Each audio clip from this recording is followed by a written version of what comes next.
ನಾವೀಗ ನಿನ್ನಿನ ಕ್ಲಾಸ್ ಒಳಗೆ ಸ್ವಲ್ಪ ಅಂದ್ರೆ ಹೋದ ಫಿಸಿಕ್ಸ್ ಕ್ಲಾಸ್ ಒಳಗೆ ಸ್ವಲ್ಪ ಡಿಸ್ಕಸ್ ಮಾಡಿ ನೋಡಿದ್ವಿ. ಒಂದು ವಿದ್ಯುತ್ ಪ್ರವಹಿಸ್ತಾ ಇರುವಂತಹ ವಾಹಕ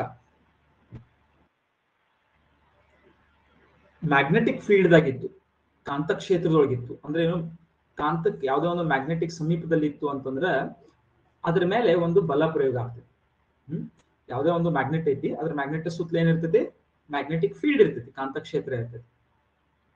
ಅಂತಹ ಕಾಂತ ಕ್ಷೇತ್ರದೊಳಗೆ ನಾವು ಒಂದು ಏನಾದ್ರೂ ಒಂದು ವೈರ್ ಇಟ್ಟು ಅದ್ರ ಮೂಲಕ ಕರೆಂಟ್ ಹರಿಸಿದೀವಿ ಅಂತಂದ್ರೆ, ವಿದ್ಯುತ್ ಪ್ರವಾಹನ ಹರಿಸಿದೀವಿ ಅಂತಂದ್ರೆ ಅದ್ರ ಮೇಲೆ ಬಲ ಪ್ರಯೋಗ ಆಗ್ತೈತಿ.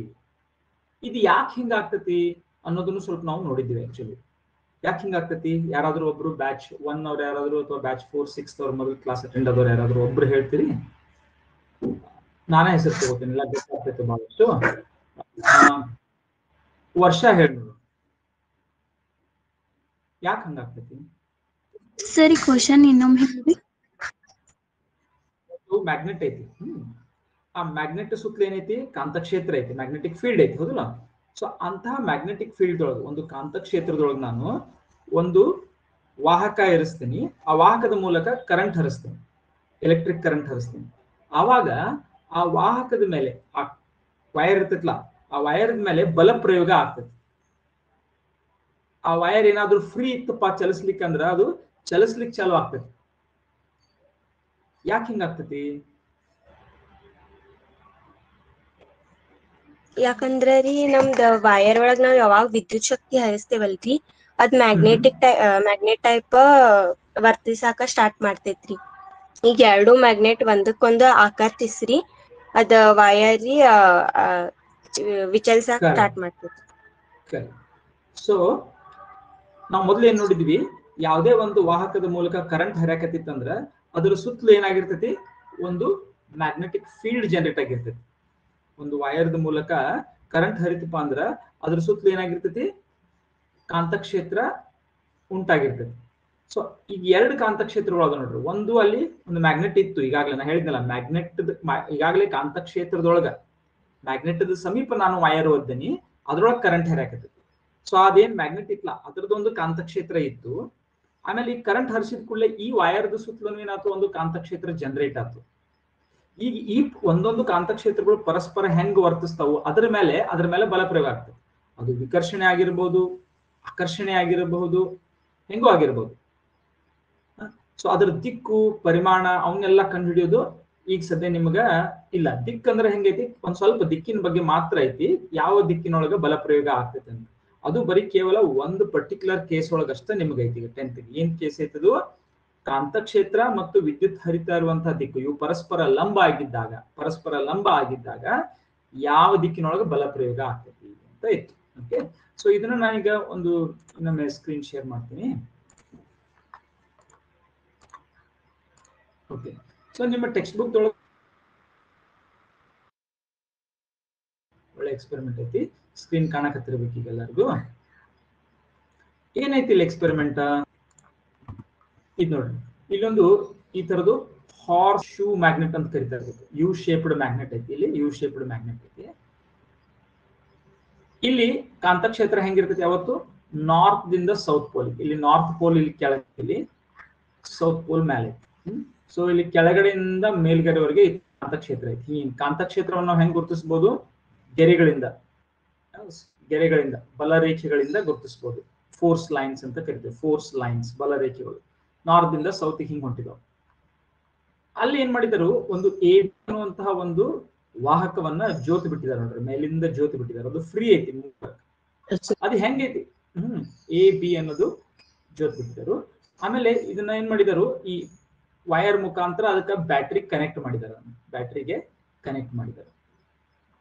ಆಮೇಲೆ ಕರೆಂಟ್ ಹೆಂಗ್ ಹರಿಯಾಕತೈತಿ ಹಂಗಾದ್ರೆ ಇಲ್ಲಿ ನೋಡ್ರಿ, ಪಾಸಿಟಿವ್ ದಿಂದ ಹರಿತೈತಿ, ಪಾಸಿಟಿವ್ ದಿಂದ ನೆಗೆಟಿವ್ ವರೆಗೆ ಹರಿತೈತಿ. ಅಂದ್ರ ಈ ವಾಹಕದ ಮೂಲಕ ಹೆಂಗ್ ಹರಿಯಾಕತೈತಿ, ಬಿ ದಿಂದ ಎ ದವರೆಗೆ ಹರಿಯಾಕತೈತಿ, ಬಿ ದಿಂದ ಎ. ಓಕೆ, ಸೊ ಈಗ ನೀವು ನನ್ನ ವಿಡಿಯೋ ಸ್ವಲ್ಪ ನೋಡ್ಬೋದು, ವಿಡಿಯೋ ನೋಡ್ರಿ. ಸೊ ಹೆಂಗೈತಿ ಇಲ್ಲಿ ವಿಡಿಯೋ ನೋಡಿದ್ರ, ಕಾಂತ ಆಮೇಲೆ ಆ ವಾಹಕ ಅದಕ್ಕ ಲಂಬವಾಗಿ ಹಿಂಗೆ ಕಾಂತಕ್ಷೇತ್ರ ಹಿಂಗೈತಿ, ಕರೆಂಟ್ ಹಿಂಗ ಸೊ ಲಂಬವಾಗಿ ಹರಿಯಾಕತ್ತೈತಿ, ಗೊತ್ತಾಗತೈತಿ? ಹಿಂಗ ಒಳಗ ಹೊರಗೆ ಹೋಗೈತದು. ಅದು ಹಿಂಗ 3D ಒಳಗೆ ಇಮ್ಯಾಜಿನ್ ಮಾಡ್ಬೇಕು, 3 ಆಯಾಮ. ಆವಾಗ ಬಲ ಯಾವ ದಿಕ್ಕಿಗೆ ಅದ್ರ ಮೇಲೆ ಬಲ ವರ್ತಿಸ್ತೈತಿ. ಏನೈತಲ್ಲ ಅದೊಂದು ವಾಹಕ ಐತಲ್ಲ, ಕಬ್ಬಿಣ ತುಂಡ ಐತಲ್ಲ, ಅದ ಅವಾಗ ಹೆಂಗ್ ಚಲಿಸ್ತೈತಿ?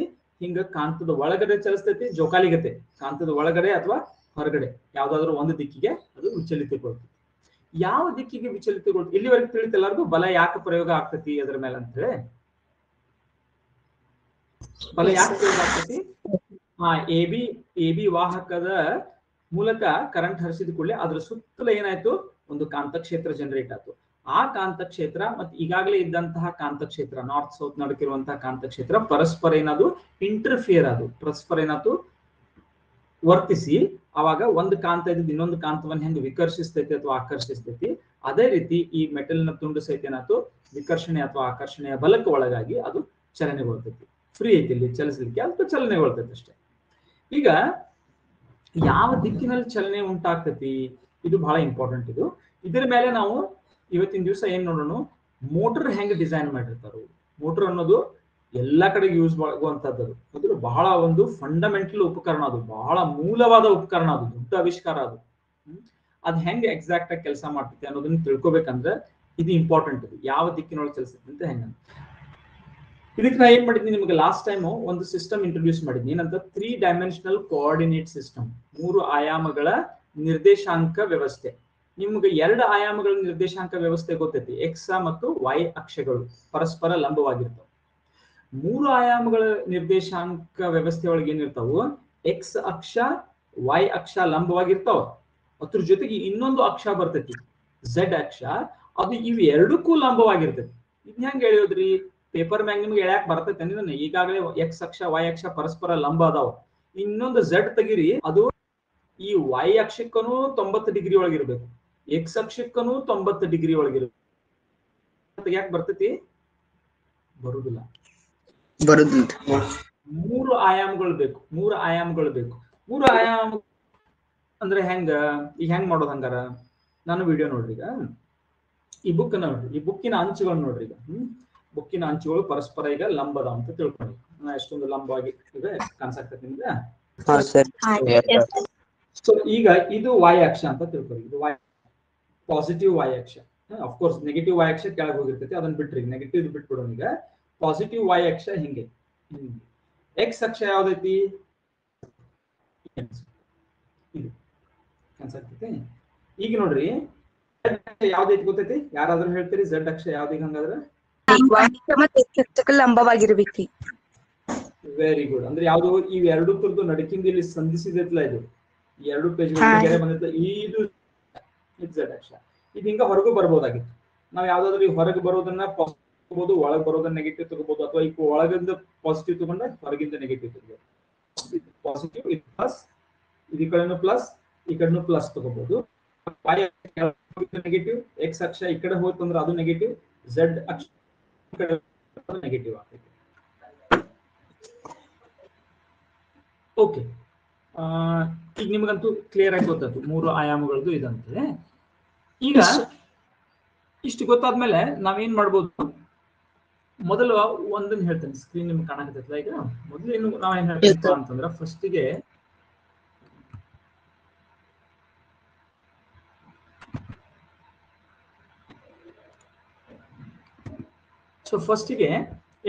ಫಸ್ಟಿಗೆ ಮೊದಲು ನಾವೇನ್ ದಿಕ್ಕು ಹೆಂಗಿರ್ತೈತಿ ನೋಡೋಣ. ಸೊ ಮ್ಯಾಗ್ನೆಟ್ ಕಾಂತಕ್ಷೇತ್ರದ ದಿಕ್ಕು ಮತ್ತು ವಿದ್ಯುತ್ ಪ್ರವಾಹದ ದಿಕ್ಕು, ಕಾಂತಕ್ಷೇತ್ರದ ದಿಕ್ಕು ಮತ್ತು ವಿದ್ಯುತ್ ಪ್ರವಾಹದ ದಿಕ್ಕು ಪರಸ್ಪರ ಲಂಬವಾಗಿದಾವ ಅಂತ ತಿಳ್ಕೊಳ್ತೀವಿ. ಅಂದ್ರೆ ಏನು? ಫಾರ್ ಎಕ್ಸಾಂಪಲ್, ಕಾಂತಕ್ಷೇತ್ರದ ದಿಕ್ಕು ಎಕ್ಸ್ ಅಕ್ಷದ ಗತೆ ಐತಿ, ವಿದ್ಯುತ್ ಪ್ರವಾಹದ ದಿಕ್ಕು ವೈ ಅಕ್ಷದ ಗತೆ, ವೈ ಅಕ್ಷದ ಗುಂಟ ಅಂತ ತಿಳ್ಕೊರಿ. ಅವಾಗ ಬಲ ಯಾವ ಕಡೆ ಪ್ರಯೋಗ ಆಗ್ತೈತಂದ್ರೆ, ಝೆಡ್ ಅಕ್ಷದ ಗುಂಟ ಪ್ರಯೋಗ ಆಗ್ತೈತಿ. ಅವು ಎರಡಕ್ಕೂ ಲಂಬವಾಗಿರ್ತೈತಿ, ಕಾಂತಕ್ಷೇತ್ರಕ್ಕೂ ಲಂಬವಾಗಿರ್ತೈತಿ, ವಿದ್ಯುತ್ ಪ್ರವಾಹದ ದಿಕ್ಕಿಗೂ ಲಂಬವಾಗಿರ್ತೈತಿ. ಇನ್ನು ಝೆಡ್ ಅಕ್ಷದ ಗುಂಟ ಯಾವ ಕಡೆಗೆ ಇರ್ತೈತಿ? ಪೇಪರ್ದು ಒಳಗಡೆ ಇರ್ತೈತೋ ಹೊರಗಡೆ ಇರ್ತೈತೋ?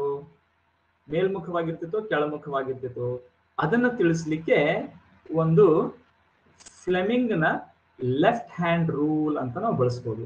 ಫ್ಲೆಮಿಂಗ್ನ ಎಡಗೈ ನಿಯಮ ಅಂತ ಕರಿತೇವೆ. ಏನ್ ಹೇಳ್ತೈತಿ ಇದು? ಬಹಳ ಈಸಿಯಾಗಿ ನಾವು ಕ್ವಿಕ್ ಆಗಿ ಇದನ್ನ ತಿಳ್ಕೊಬಹುದು. ನಾವು ನಮ್ಮ ಕೈಯಿಂದ ನಾವೇನ್ ಮಾಡ್ಕೊಳ್ಳೋದು, ಕೈಯಿಂದ ಎಡಗೈಯಿಂದ, ಬಲಗೈಯಿಂದ ಮಾಡಬಾರ್ದು, ತಪ್ಪು ಬರ್ತೈತಿ. ಮತ್ತಿದು ಎಡಗೈಯಿಂದ ನೀವೆಲ್ಲ ಮಾಡಿ ನೋಡ್ಬೇಕು. ಈಗ ಅಲ್ಲೇ ನೀವೆಲ್ಲಿ ಕೂತಿರ್ತಾರಲ್ಲ ಅಲ್ಲೇ ಮಾಡಿ ನೋಡ್ಬೇಕು.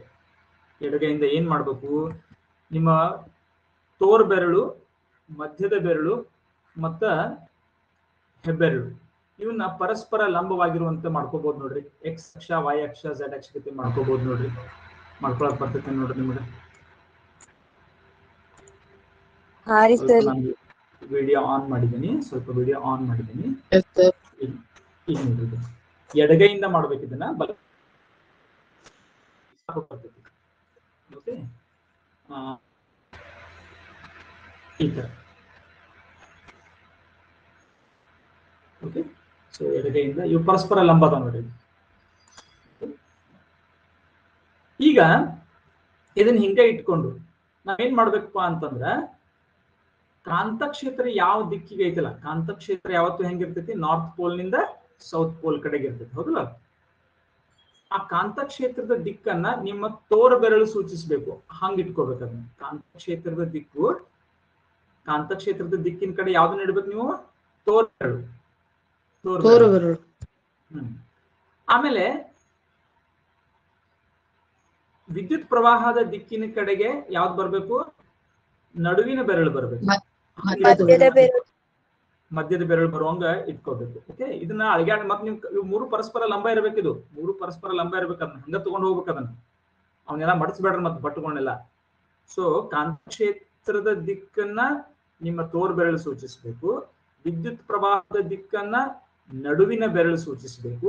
ಹಂಗ ನಿಮ್ಮ ಈ ಎಡಗೈಯನ್ನು ಅಡ್ಜಸ್ಟ್ ಮಾಡ್ಕೊಳ್ಳಿ. ಸ್ವಲ್ಪ ಕೈಯನ್ನು ಏನ್ ಮಾಡ್ಬೇಕಾಕೈತಿ, ನೀವು ಟ್ವಿಸ್ಟ್ ಅದು ಮಾಡ್ಬೇಕಾಕೈತಿ. ಅವ್ರು ಕೈಯನ್ನು ಸ್ವಲ್ಪ ಆ ಕಡೆ ಈ ಕಡೆ ಟ್ವಿಸ್ಟ್ ಮಾಡ್ಬೇಕಾಕೈತಿ. ಹಂಗ ಇಟ್ಕೋಬೇಕು. ಹಂಗ ಇಟ್ಕೊಂಡಾಗ ಏನ್ ಹೇಳ್ತೈತಪ್ಪ ಈ ನಿಯಮ ಅಂತಂದ್ರ, ನಿಮ್ಮ ಹೆಬ್ಬೆರಳು ಇರ್ತೈತಲ್ಲ ಅದು ನಿಮ್ಗೆ ಏನೋ ಒಂದು ಹೇಳ್ತೈತಿ. ಏನ್ ಹೇಳ್ತೈತಿ ಅದು? ಚಲನೆಯ ದಿಕ್ಕನ್ನ ಅಥವಾ ಬಲದ ದಿಕ್ಕನ್ನ ಆಟೋಮ್ಯಾಟಿಕಲಿ ಕೊಡ್ತೈತಿ ಅಂತ ಹೇಳ್ತೈತಿ. ಸೊ ನೀವು ಕಾಂತಕ್ಷೇತ್ರದ ದಿಕ್ಕಿಗೆ ನಿಮ್ಮ ತೋರ್ ಬೆರಳನ್ನ ಮತ್ತು ವಿದ್ಯುತ್ ಪ್ರವಾಹದ ದಿಕ್ಕಿಗೆ ನಿಮ್ಮ ಮಧ್ಯದ ಬೆರಳನ್ನ ಕರೆಕ್ಟ್ ಆಗಿ ಹೊಂದಿಸ್ಕೊಂಡು ಇಟ್ಕೊಂಡ್ಬಿಟ್ರೆ ನಿಮ್ಗೆ ಏನ್ ಕೊಡ್ತೈತಿ? ಹೆಬ್ಬೆರಳು ಬಲ ಯಾವ ದಿಕ್ಕಿಗೆ ವರ್ತಿಸ್ತೈತಿ, ಚಲನೆ ಯಾವ ದಿಕ್ಕಿಗೆ ಉಂಟಾಗ್ತೈತಿ ಅದನ್ನ ಹೇಳ್ತೈತಿ ಅಂತ ಈ ನಿಯಮ ಹೇಳ್ತೈತಿ. ಯಾವ ನಿಯಮ? ಫ್ಲೆಮಿಂಗನ ಎಡಗೈ ನಿಯಮ. ಈ ಬುಕ್ ಒಳಗೆ ಏನೈತಲ್ಲ, ಇಲ್ಲಿ ನೋಡಿ, ಇಲ್ಲಿ ಈ ಬುಕ್ಕಿನ ಚಿತ್ರ 13.12 ಚಿತ್ರ ಐತಲ್ಲ, ಇಲ್ಲಿ ಹೇಳ್ಬೇಕು ನಿಮ್ಮ ಎಡಗೈ ನಿಯಮ ಯೂಸ್ ಮಾಡ್ರಿ. ಇದನ್ನ ಯೂಸ್ ಮಾಡಿ ಏನ್ ಮಾಡ್ರಿ, ಕಾಂತಕ್ಷೇತ್ರದ ದಿಕ್ಕು ಹೆಂಗಿರ್ತೈತಿ? ನಾರ್ತ್ ದಿಂದ ಸೌತಿಗೆ, ಅಂದ್ರೆ ಮೇಲ್ಮುಖವಾಗಿ. ಆ ಕಡೆಗೆ ನಿಮ್ದು ಏನ್ ಮಾಡ್ಬೇಕು? ತೋರ್ ಬೆರಳನ್ನ ಚಾಚ್ರಿ. ಆಮೇಲೆ ಮಧ್ಯದ ಬೆರಳನ್ನ ಬೀದಿಂದ ಏಗ್ ಬರ್ಬೇಕು. ಬೀದಿಂದ ಏಗ್ ಅಂದ್ರೆ ಅದು ಪೇಪರಿಂದ ಹೊರಗೆ ಬರಾಕತ್ತೈತಿ.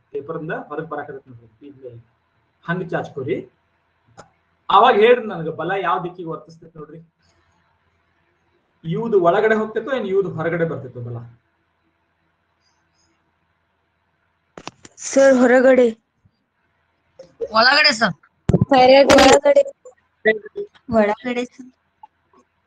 ಒಳಗಡೆ ಇವ್ದು ಒಳಗಡೆ ಹೋಗ್ತೈತ. ಅದು ಎ ಬಿ ರಾಡ್ ಐತಲ್ಲ, ಅದು ಎ ಬಿ ರಾಡ್ ಐತಲ್ಲ, ಇವ್ದು ಒಳಗಡೆ ಹೋಗ್ತೈತಿ ನೋಡ್ರಿ. ಅಲ್ಲಿ ನಾರ್ತ್ ನಿಮ್ಮ ತೋರ್ ಬೆರಳು ಮೇಲ್ಮುಖವಾಗಿರ್ಬೇಕು.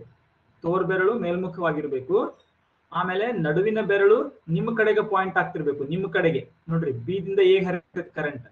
ಸೊ ತೋರ್ ಬೆರಳು ಮೇಲ್ಮುಖ, ನಿಮ್ಮ ಛಾವಣಿ ಹತ್ರ ಸೀಲಿಂಗ್ ಐತ್ಲಾ, ನಿಮ್ಮ ಮನಿ ಮ್ಯಾಲಿನ ಛಾವಣಿ ಹಂಗೈತಿ ತೋರ್ ಬೆರಳು. ನಡುವಿನ ಬೆರಳು ಏನಾಗ್ಬಿಟ್ಟೈತಿ? ನಿಮ್ಮ ಕಡೆಗೆ ಪಾಯಿಂಟ್ ಆಗತೈತಿ, ನಿಮ್ಮ ಕಡೆಗೆ. ಆವಾಗ ಹೆಬ್ಬೆರಳು ನೋಡ್ರಿ ಎಡಕ್ಕೆ ಪಾಯಿಂಟ್ ಆಗತೈತೋ ಇಲ್ಲೋ? ಮಾಡಿ ನೋಡ್ರಿ. ಬಲಗೈಯಿಂದ ಮಾಡ್ರೆ ರಿವರ್ಸ್ ಬರ್ತೈತಿ ನಿಮ್ಗೆ. ಓಕೆ, ಬಲಗೈಯಿಂದ ಇದನ್ನ ಮಾಡ್ರಂದ್ರೆ ರಿವರ್ಸ್ ಬರ್ತೈತಿ. ಓಕೆ, ಸೊ ಕ್ಲಿಯರ್ ಆಯ್ತಿದೆ ಎಲ್ಲರಿಗೂ? ಫ್ಲೆಮಿಂಗನ ಎಡಗೈ ನಿಯಮ. ಇಲ್ಲಿ ತೋರ್ಸಾರ ನೋಡ್ರಿ, ಇಲ್ಲಿ ತೋರ್ಸಾರ ಚಿತ್ರದೊಳಗೆ ನೋಡ್ರಿ. ಚಿತ್ರ ಕರೆಕ್ಟ್ ಐತಿ, ಚಿತ್ರದೇನು ಪ್ರಾಬ್ಲಮ್ ಇಲ್ಲ. ಕಾಂತಕ್ಷೇತ್ರ ನೋಡ್ರಿ ಮೇಲ್ಮುಖ, ವಿದ್ಯುತ್ ಪ್ರವಾಹ ಈ ಕಡೆ ನಿಮ್ ಕಡೆಗಿತ್ತು ಅಂದ್ರೆ ಬಲ ಎಡಗಡೆಗೆ ಪ್ರಯೋಗ ಆಗ್ತೈತಿ. ಈ ಚಿತ್ರ ಎಲ್ಲ ಕರೆಕ್ಟ್ ತೋರಿಸಿದಾರು, ಕಾಂತಕ್ಷೇತ್ರ, ವಿದ್ಯುತ್ ಪ್ರವಾಹ, ಚಲನೆ ದಿಕ್ಕನ್ನೆಲ್ಲ ಕರೆಕ್ಟ್ ಆಗಿ. ಆದ್ರೆ ನಿಯಮ ಕೊಡ್ಬೇಕಾದ್ರೆ ಫ್ಲೆಮಿಂಗ್ ಈ ನಿಯಮದ ಪ್ರಕಾರ ಈ ಮೂರು ದಿಕ್ಕುಗಳ ಚಲನೆ ವಿವರಿಸುವ ಸರಳ ನಿಯಮವನ್ನು ಫ್ಲೆಮಿಂಗನ ಎಡಗೈ ನಿಯಮ ಎನ್ನುವರು. ಈ ನಿಯಮದ ಪ್ರಕಾರ ನಿಮ್ಮ ಎಡಗೈ ಹೆಬ್ಬೆರಳು, ತೋರು ಬೆರಳು ಮತ್ತು ಮಧ್ಯದ ಬೆರಳುಗಳನ್ನು ಪರಸ್ಪರ ಲಂಬವಾಗಿರುವಂತೆ ಹಿಡಿದುಕೊಳ್ಳಿ. ತೋರು ಬೆರಳು ಕಾಂತಕ್ಷೇತ್ರದ ದಿಕ್ಕನ್ನು, ಮಧ್ಯದ ಬೆರಳು ವಿದ್ಯುತ್ ಪ್ರವಾಹದ ದಿಕ್ಕನ್ನು ಹಾಗೂ ಹೆಬ್ಬೆರಳು ವಾಹಕದ ಮೇಲೆ ಚಲನೆ ಅಥವಾ ಬಲದ ದಿಕ್ಕನ್ನು ಸೂಚಿಸುತ್ತದೆ ಅಂತ ಕೊಟ್ಟು ಬಿಟ್ಟಿದ್ದಾರೆ. ಸ್ವಲ್ಪ ಸರಿಯಾಗಿ ಆಗಿಲ್ಲ ಅದು. ಯಾಕಾಗಿಲ್ಲ?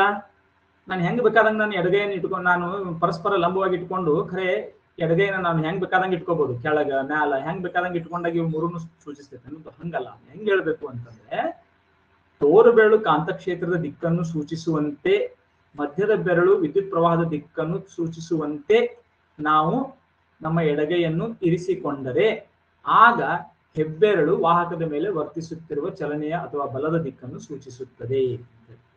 ಓಕೆ, ಸೊ ಅವು ಎರಡನ್ನು ನಾವು ಹೊಂದಿಸ್ಕೋಬೇಕು, ನಾವೇ ಹೊಂದಿಸ್ಕೋಬೇಕು. ತಂತಾನ ಹೊಂದಂಗಿಲ್ಲ ಅವು. ಕ್ಷೇತ್ರದ ದಿಕ್ಕಿಗೆ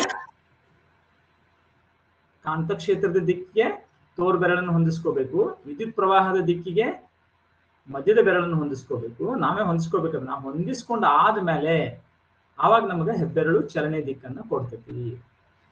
ಓಕೆ, ಇದು ನೋಡ್ರಿ, ಈ ವಿದ್ಯುತ್ ಪ್ರವಾಹ ನಡೀತಾ ಇರುವಂತಹ ಒಂದು ವಾಹಕದ ಮೇಲೆ ಏನು ಬಲ ಪ್ರಯೋಗ ಆಗ್ತೈತಲ್ಲ, ಇದನ್ನ ಬಹಳ ಕಡೆಗೆ ಉಪಯೋಗಿಸ್ತೀವಿ. ಒಂದು ಮೋಟರ್ ನಾನು ಹೇಳಿದ್ನಿ ಈಗಾಗಲೇ.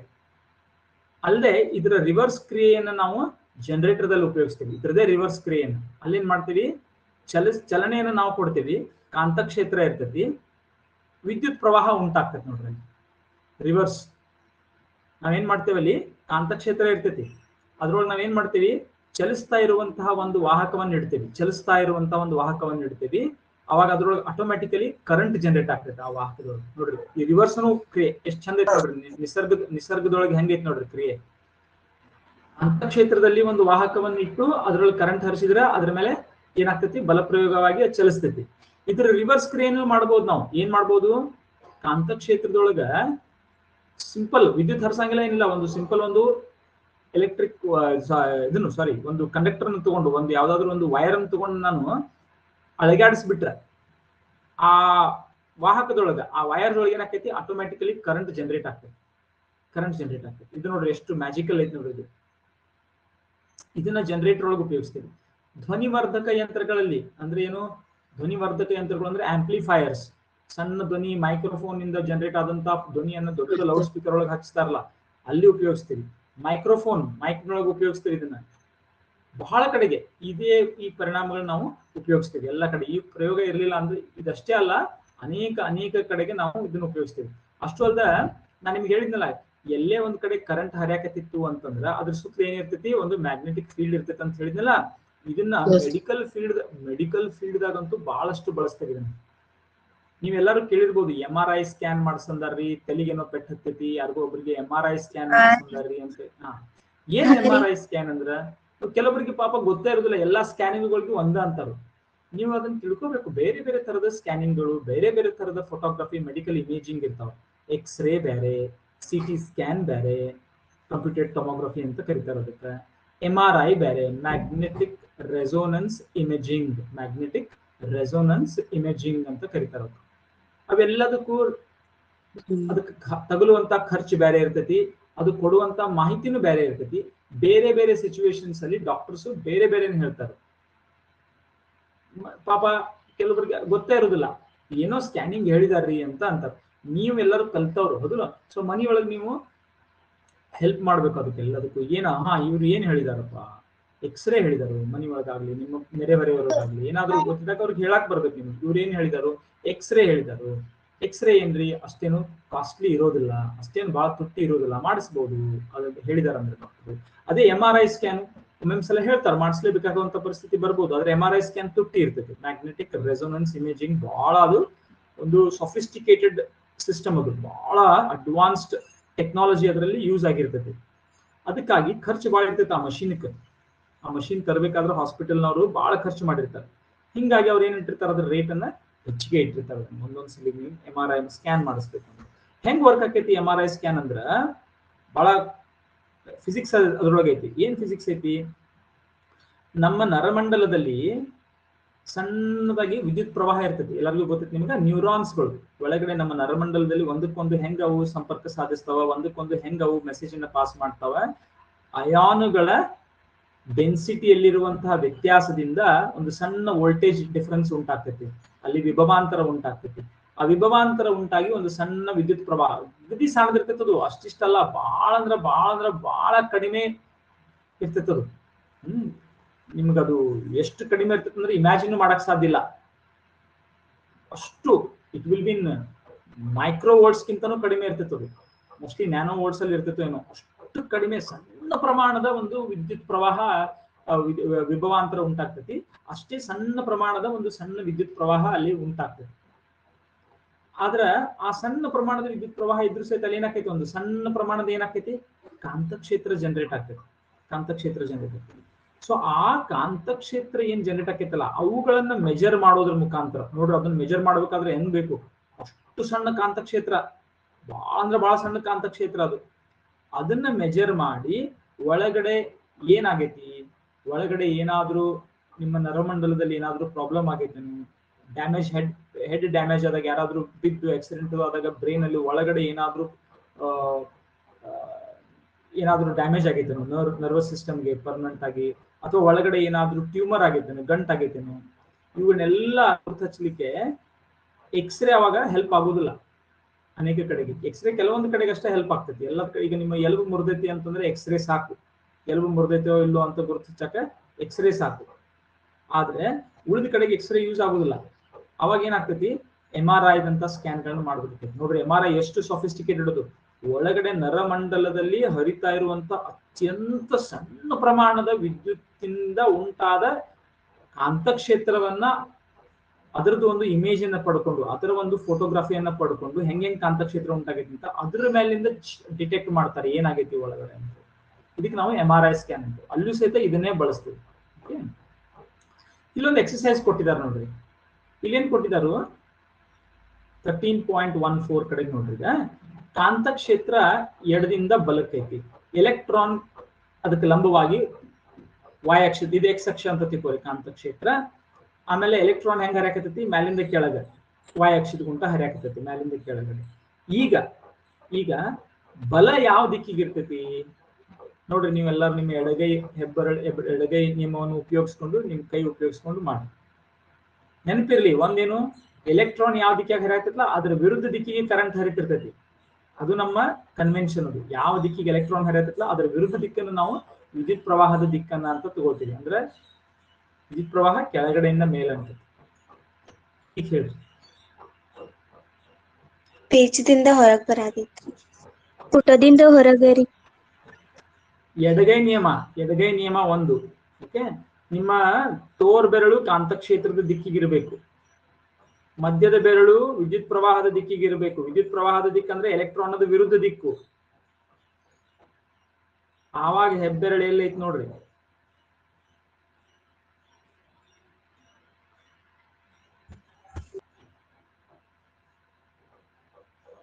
ಪುಟದ ಒಳಗೈತೋ ಹೊರಗೈತೋ? ಹೊರಗೆ.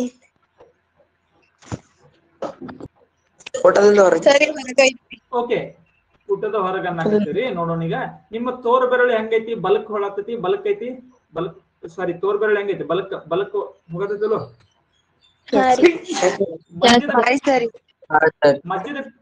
ಮಧ್ಯದ ಬೆರಳು ಯಾಕಡೆ ಐತಿ, ಮೇಲ್ಮುಖ ಆಗಿರ್ಬೇಕು. ಎಲೆಕ್ಟ್ರಾನ್ ವಿರುದ್ಧ, ಎಲೆಕ್ಟ್ರಾನ್ ವಿರುದ್ಧ ಮೇಲ್ಮುಖ ಆಗಿರ್ಬೇಕು. ಪುಟದ ಒಳಗೆ ಐತ್ರಿ. ಅವಾಗ ಹೆಬ್ಬೆರಳು ಪುಟದ ಒಳಗೆ ಹೋಗ್ತೈತಿ, ಪುಟದ ಒಳಗೆ ಹೋಗ್ತೈತಿ, ಹೆಬ್ಬೆರಳು ಪುಟದ ಒಳಗೆ ಹೋಗ್ತೈತಿ ನೋಡ್ರಿ. ಇನ್ನೊಮ್ಮೆ ಕರೆಕ್ಟ್ ಆಗಿ ಮಾಡ್ರಿ. ಎಲೆಕ್ಟ್ರಾನ್ ವಿರುದ್ಧ ದಿಕ್ಕು ವಿದ್ಯುತ್ ಪ್ರವಾಹದ ದಿಕ್ಕು ಅಂದ್ರೆ y ಅಕ್ಷದ ಗತೆ, ಕಾಂತಕ್ಷೇತ್ರ ಧನ x ಅಕ್ಷದ ಗತೆ. ನಿಮ್ಮ ತೋರ್ ಬೆರಳು ಪಾಸಿಟಿವ್ ಎಕ್ಸ್ ಆಕ್ಸಿಸ್, ಮಧ್ಯದ ಬೆರಳು ಪಾಸಿಟಿವ್ ವೈ ಆಕ್ಸಿಸ್. ಆವಾಗ ಹೆಬ್ಬೆರಳು ಪುಟದ ಒಳಗಡೆ ಹೋಗ್ತದೆ ನೋಡ್ರಿ.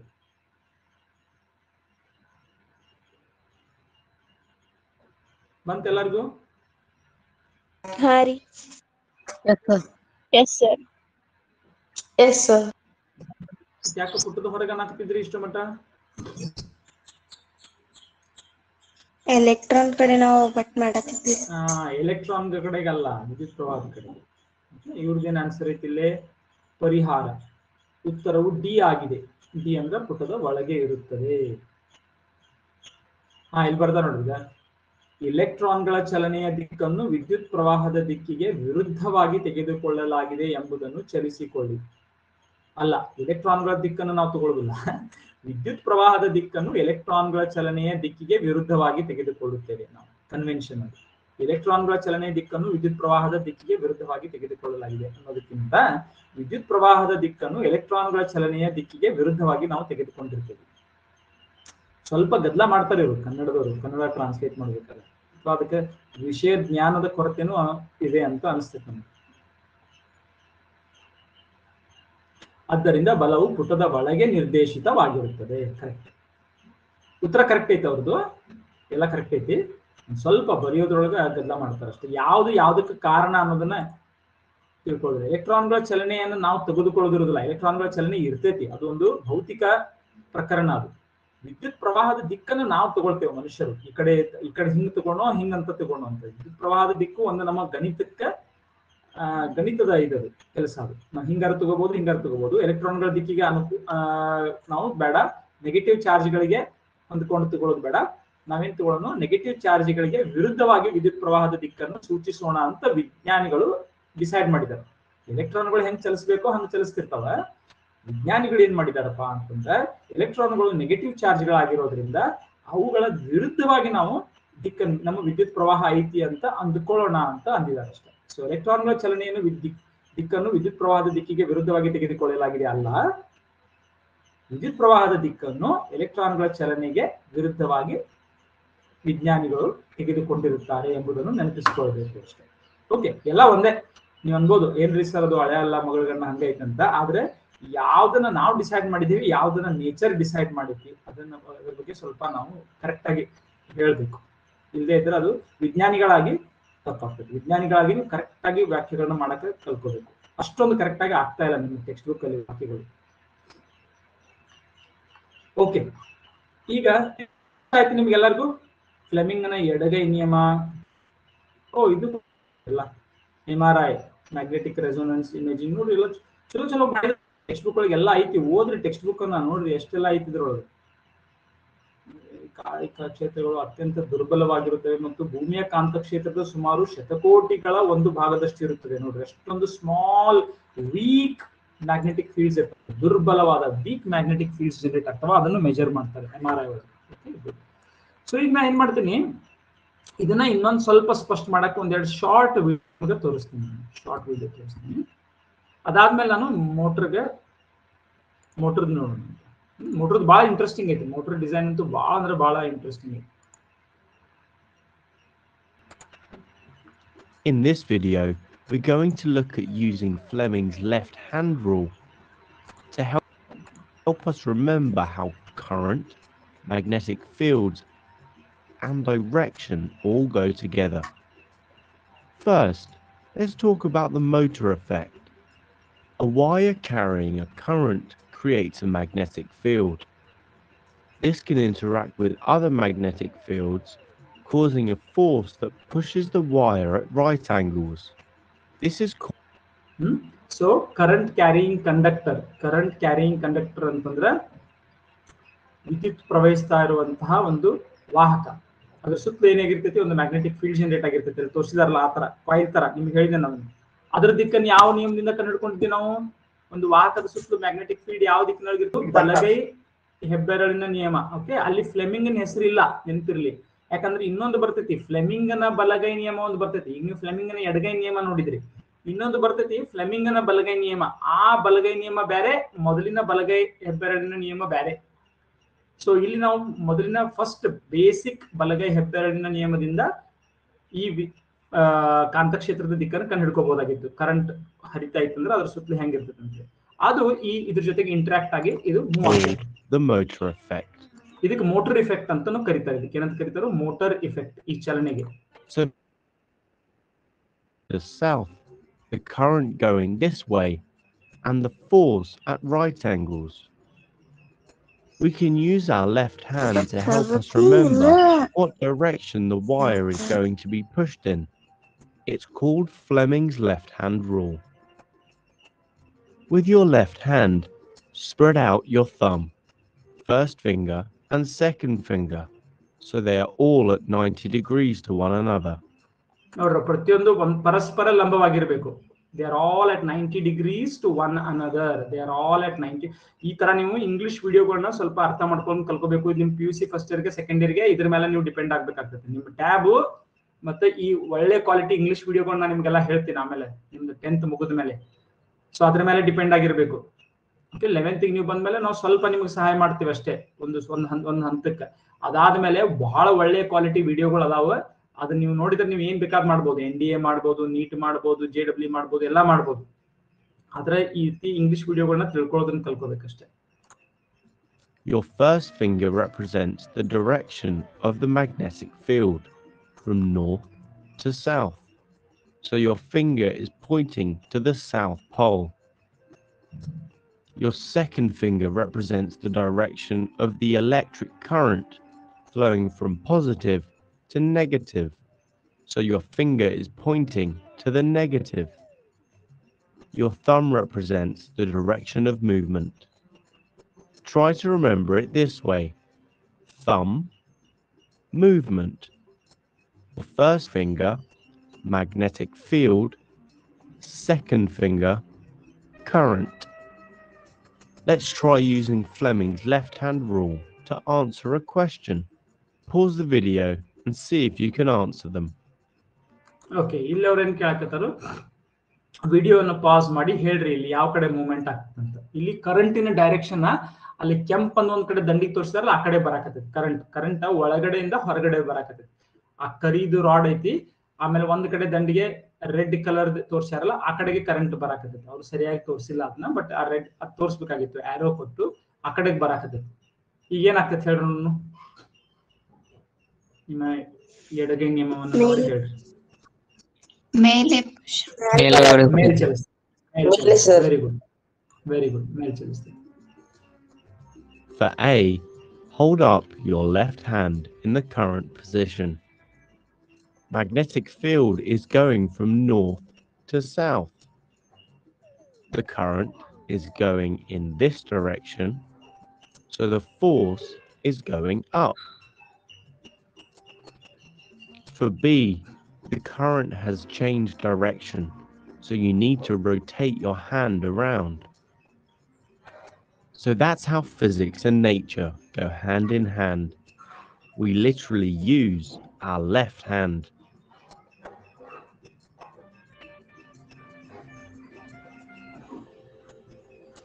ಓಕೆ, ಈಗ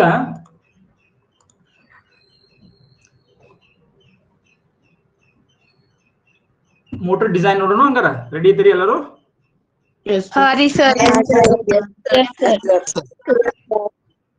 ನೀವ್ ಯಾರಾದ್ರೂ ಮಾಡಿರೋದನ್ನ ಮೋಟರ್ ಹೆಂಗ ಒಳಗ ತಿರುಗ್ತೈತಿ ಅನ್ನೋದನ್ನ ಯಾರಿಗಾದ್ರೂ ಗೊತ್ತೈತಿ ಸ್ವಲ್ಪ? No sir. ಬಹಳ ಕ್ಲೆವರ್ ಡಿಸೈನ್ ಇತ್ತು. ಇದನ್ನ ನಾವು ಬಳಸೋದು. ಈಗ ಏನು ಬಲ ಏನ್ ಪ್ರಯೋಗ ಆಗ್ತೈತಲ್ಲ, ಮ್ಯಾಗ್ನೆಟಿಕ್ ಫೀಲ್ಡ್ ಒಳಗ ಒಂದು ವೈರ್ ಅನ್ನ ಇಟ್ಟು ಅದರಲ್ಲಿ ಕರೆಂಟ್ ಹರಿಸಿಬಿಟ್ರೆ ಅದು ಚಲಿಸ್ತೈತಿ. ಇದನ್ನೇ ಉಪಯೋಗಿಸೋದು. ಇಷ್ಟು ಗೊತ್ತಾದ್ಕೊಳ್ಳಿ. ನೋಡ್ರಿ, ಇಂಜಿನಿಯರ್ಸ್ಗೆ ಮತ್ತು ಸೈಂಟಿಸ್ಟ್ಸ್ಗೆ ಏನ್ ವ್ಯತ್ಯಾಸ? ಇಂಜಿನಿಯರ್ಸ್ಗೆ ಒಂದು ತರದ ಇಂಟ್ರೆಸ್ಟ್ ಇರ್ತೈತಿ, ಸೈಂಟಿಸ್ಟ್ಸ್ಗೆ ಇನ್ನೊಂದು ತರದ ಇಂಟ್ರೆಸ್ಟ್ ಇರ್ತೈತಿ. ಸೈಂಟಿಸ್ಟ್ ಏನ್ ಇಂಟ್ರೆಸ್ಟ್ ಇರ್ತೈತಿ? ನಿಸರ್ಗದಲ್ಲಿರುವಂತಹ ನಿಯಮಗಳನ್ನ ತಿಳಿದುಕೊಳ್ಳೋದು. ಈಗ ಸೈಂಟಿಸ್ಟ್ ಮೈಕಲ್ ಫ್ಯಾರಡೇನ್ ಅಂತವ್ರು ಈ ನಿಯಮವನ್ನು ಕಂಡುಹಿಡ್ಕೊಂಡ್ಬಿಟ್ರು. ಏನಂತ?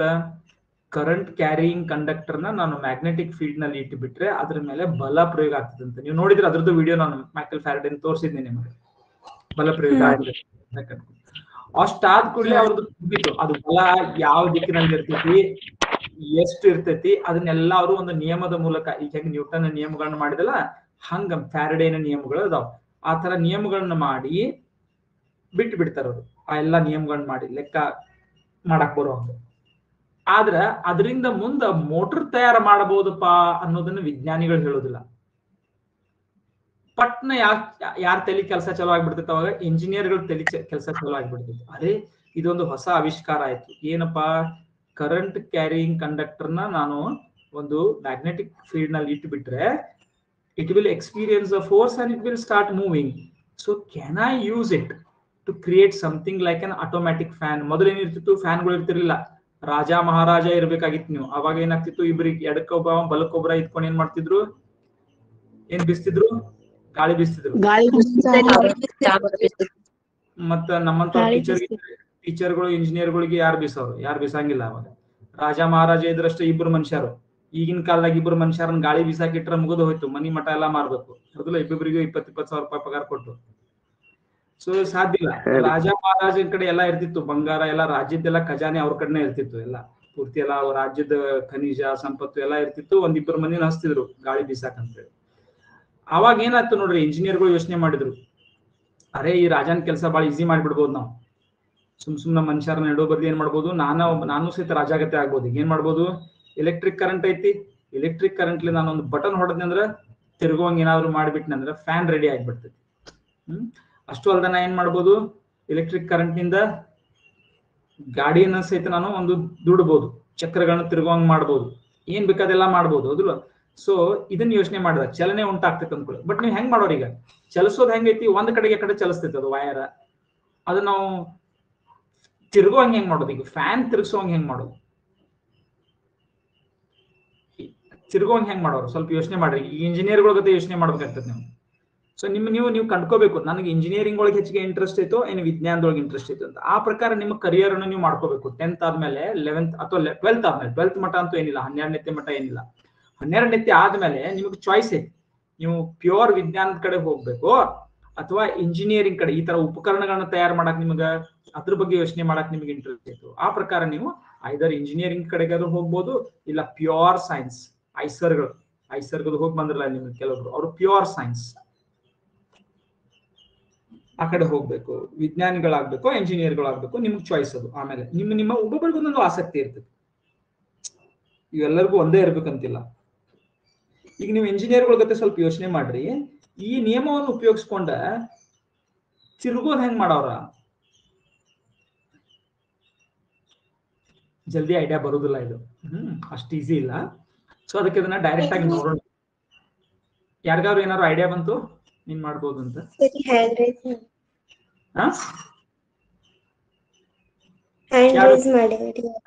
ಹ್ಯಾಂಡ್ ಯಾರು ರೇಸ್ ಮಾಡಿರಿ? ಒಂದ್ ನಿಮಿಷ ನೋಡ್ತೀನಿ. ಓಕೆ, ವರ್ಷ ಹ್ಯಾಂಡ್ ರೇಸ್ ಮಾಡಿದ್ರು. ಮತ್ತಾರಾದ್ರೂ ಹೇಳ್ಬೋದು? ಸರಿ, ನಾ ಟ್ರೈ ಮಾಡ್ಬೋದ್ರಿ? ಹಾ, ನೋಡೋಣ, ಟ್ರೈ ಮಾಡೋದು. ಅಫ್ಕೋರ್ಸ್ ಟ್ರೈ ಮಾಡೋದು, ಮತ್ತೇನಿಲ್ಲ, ಎಲ್ಲರೂ ಟ್ರೈ ಮಾಡೋದು. ಓಕೆ, ಮೊದಲ ಕೃಷ್ಣವೇಣಿ ಕೇಳೋಣ. ಏನ್ ಯೋಚನೆ ಬರ್ತೈತಿ ನಿಮಗೆ, ಹೆಂಗ್ ತಿರ್ಗಿಸೋಂಗ್ ಹೆಂಗ್ ಮಾಡೋದು? ಸರಿ, ಒಂದ್ರಿ ಕಾಂತ ತಗೊಂಡಿರ್ತೈತ್ರಿ, ಅಲ್ಲ ಮೊನ್ನೆ ನೋಡಿದಿಲ್ಲಾಕ್ರಿ, ವಯರ್ ಹಂಗ ಇದ್ಬಿಟ್ರೆ ಅದು ತಿರುಗ್ತೈತ್ಲಾಕ್ರಿ. ವಯರ್ ತಿರ್ಗಂಗಿಲ್ಲ, ಮ್ಯಾಲ ಕೆಳಗೆ ಹೋಗ್ಬೋದು ಅದು. ಈಗ ನಾನು ಆ ವಯರ್ದೊಳಗೆ ಎಲೆಕ್ಟ್ರಿಕ್ ಕರೆಂಟ್ ಹರಿಸಿನ ಅಂತಂದ್ರೆ ತಿರ್ಗಂಗಿಲ್ಲ ಅದು. ಈಗ ನೀವು ನೋಡಿದ್ರಲ್ಲ, ಅಲ್ಲಿ ನೀವು ಒಂದು ಕಡೆ ಒಂದು ಕುದುರೆ ಲಾಳದ ಆಕೃತಿ ಒಳಗ ಯು ಶೇಪ್ಡ್ ಮ್ಯಾಗ್ನೆಟ್ ಇತ್ತು, ಅದ್ರೊಳಗೆ ನೀವೊಂದು ಏನಿಟ್ರಿ, ಒಂದು ಕಬ್ಬಿಣದ ರಾಡ್ ಗತೆ ಇಟ್ರಿ, ಅದ್ರೊಳಗೆ ಕರೆಂಟ್ ಹರಿಸಿದ್ರಿ. ಅವಾಗ ಅದೇನಾಯ್ತು, ಕಬ್ಬಿಣದ ರಾಡ್ ಒಳಗರೆ ಹೊತ್ತು ಹೊರಗರೆ ಬಂತು ಅಷ್ಟ. ತಿರ್ಗೋದ್ ಮಾಡೋದು ಹೆಂಗ? ಅದನ್ನ ಕಿರಿಕಿರ ನಿಮ್ಗೆಲ್ಲ ಮುಂದಿನ ಕೆಲಸ. ಅದು ಒಂದ್ ಕಡೆ ಹೋಯ್ತು, ನಿಂತು ಬಿಡ್ತು ಅಷ್ಟ. ಮತ್ತೇನಾಯ್ತು, ಬರೀ ಒಂದ್ ಕಡೆ ಡಿಫ್ಲೆಕ್ಟ್ ಆತಷ್ಟೇ, ಅದು ವಿಚಲಿತಗೊಳ್ತಷ್ಟೇ. ಅದರಿಂದ ತಗೊಂಡು ಏನ್ ಮಾಡೋದು? ನಮಗ್ ಫ್ಯಾನ್ ಗತೆ ಮಾಡ್ಬೇಕು, ಮೋಟರ್ ಗತೆ ಮಾಡ್ಬೇಕು. ಈಗ ಎಲೆಕ್ಟ್ರಿಕ್ ಸ್ಕೂಟರ್ಗಳಿಗೆಲ್ಲ ಏನಿರ್ತೈತಿ, ಮೋಟರ್ ಇರ್ತೈತಿ, ಅಲ್ಲಿ ಒಂದು ಬ್ಯಾಟ್ರಿ ಇರ್ತೈತಿ, ಒಂದು ಮೋಟರ್ ಇರ್ತೈತಿ. ಬಟ್ ಬಟನ್ ಹೊಡೆದ ಕೂಡಲೇ ಅದು ಖಾಲಿ ತಿರುಗಬೇಕಲ್ಲ.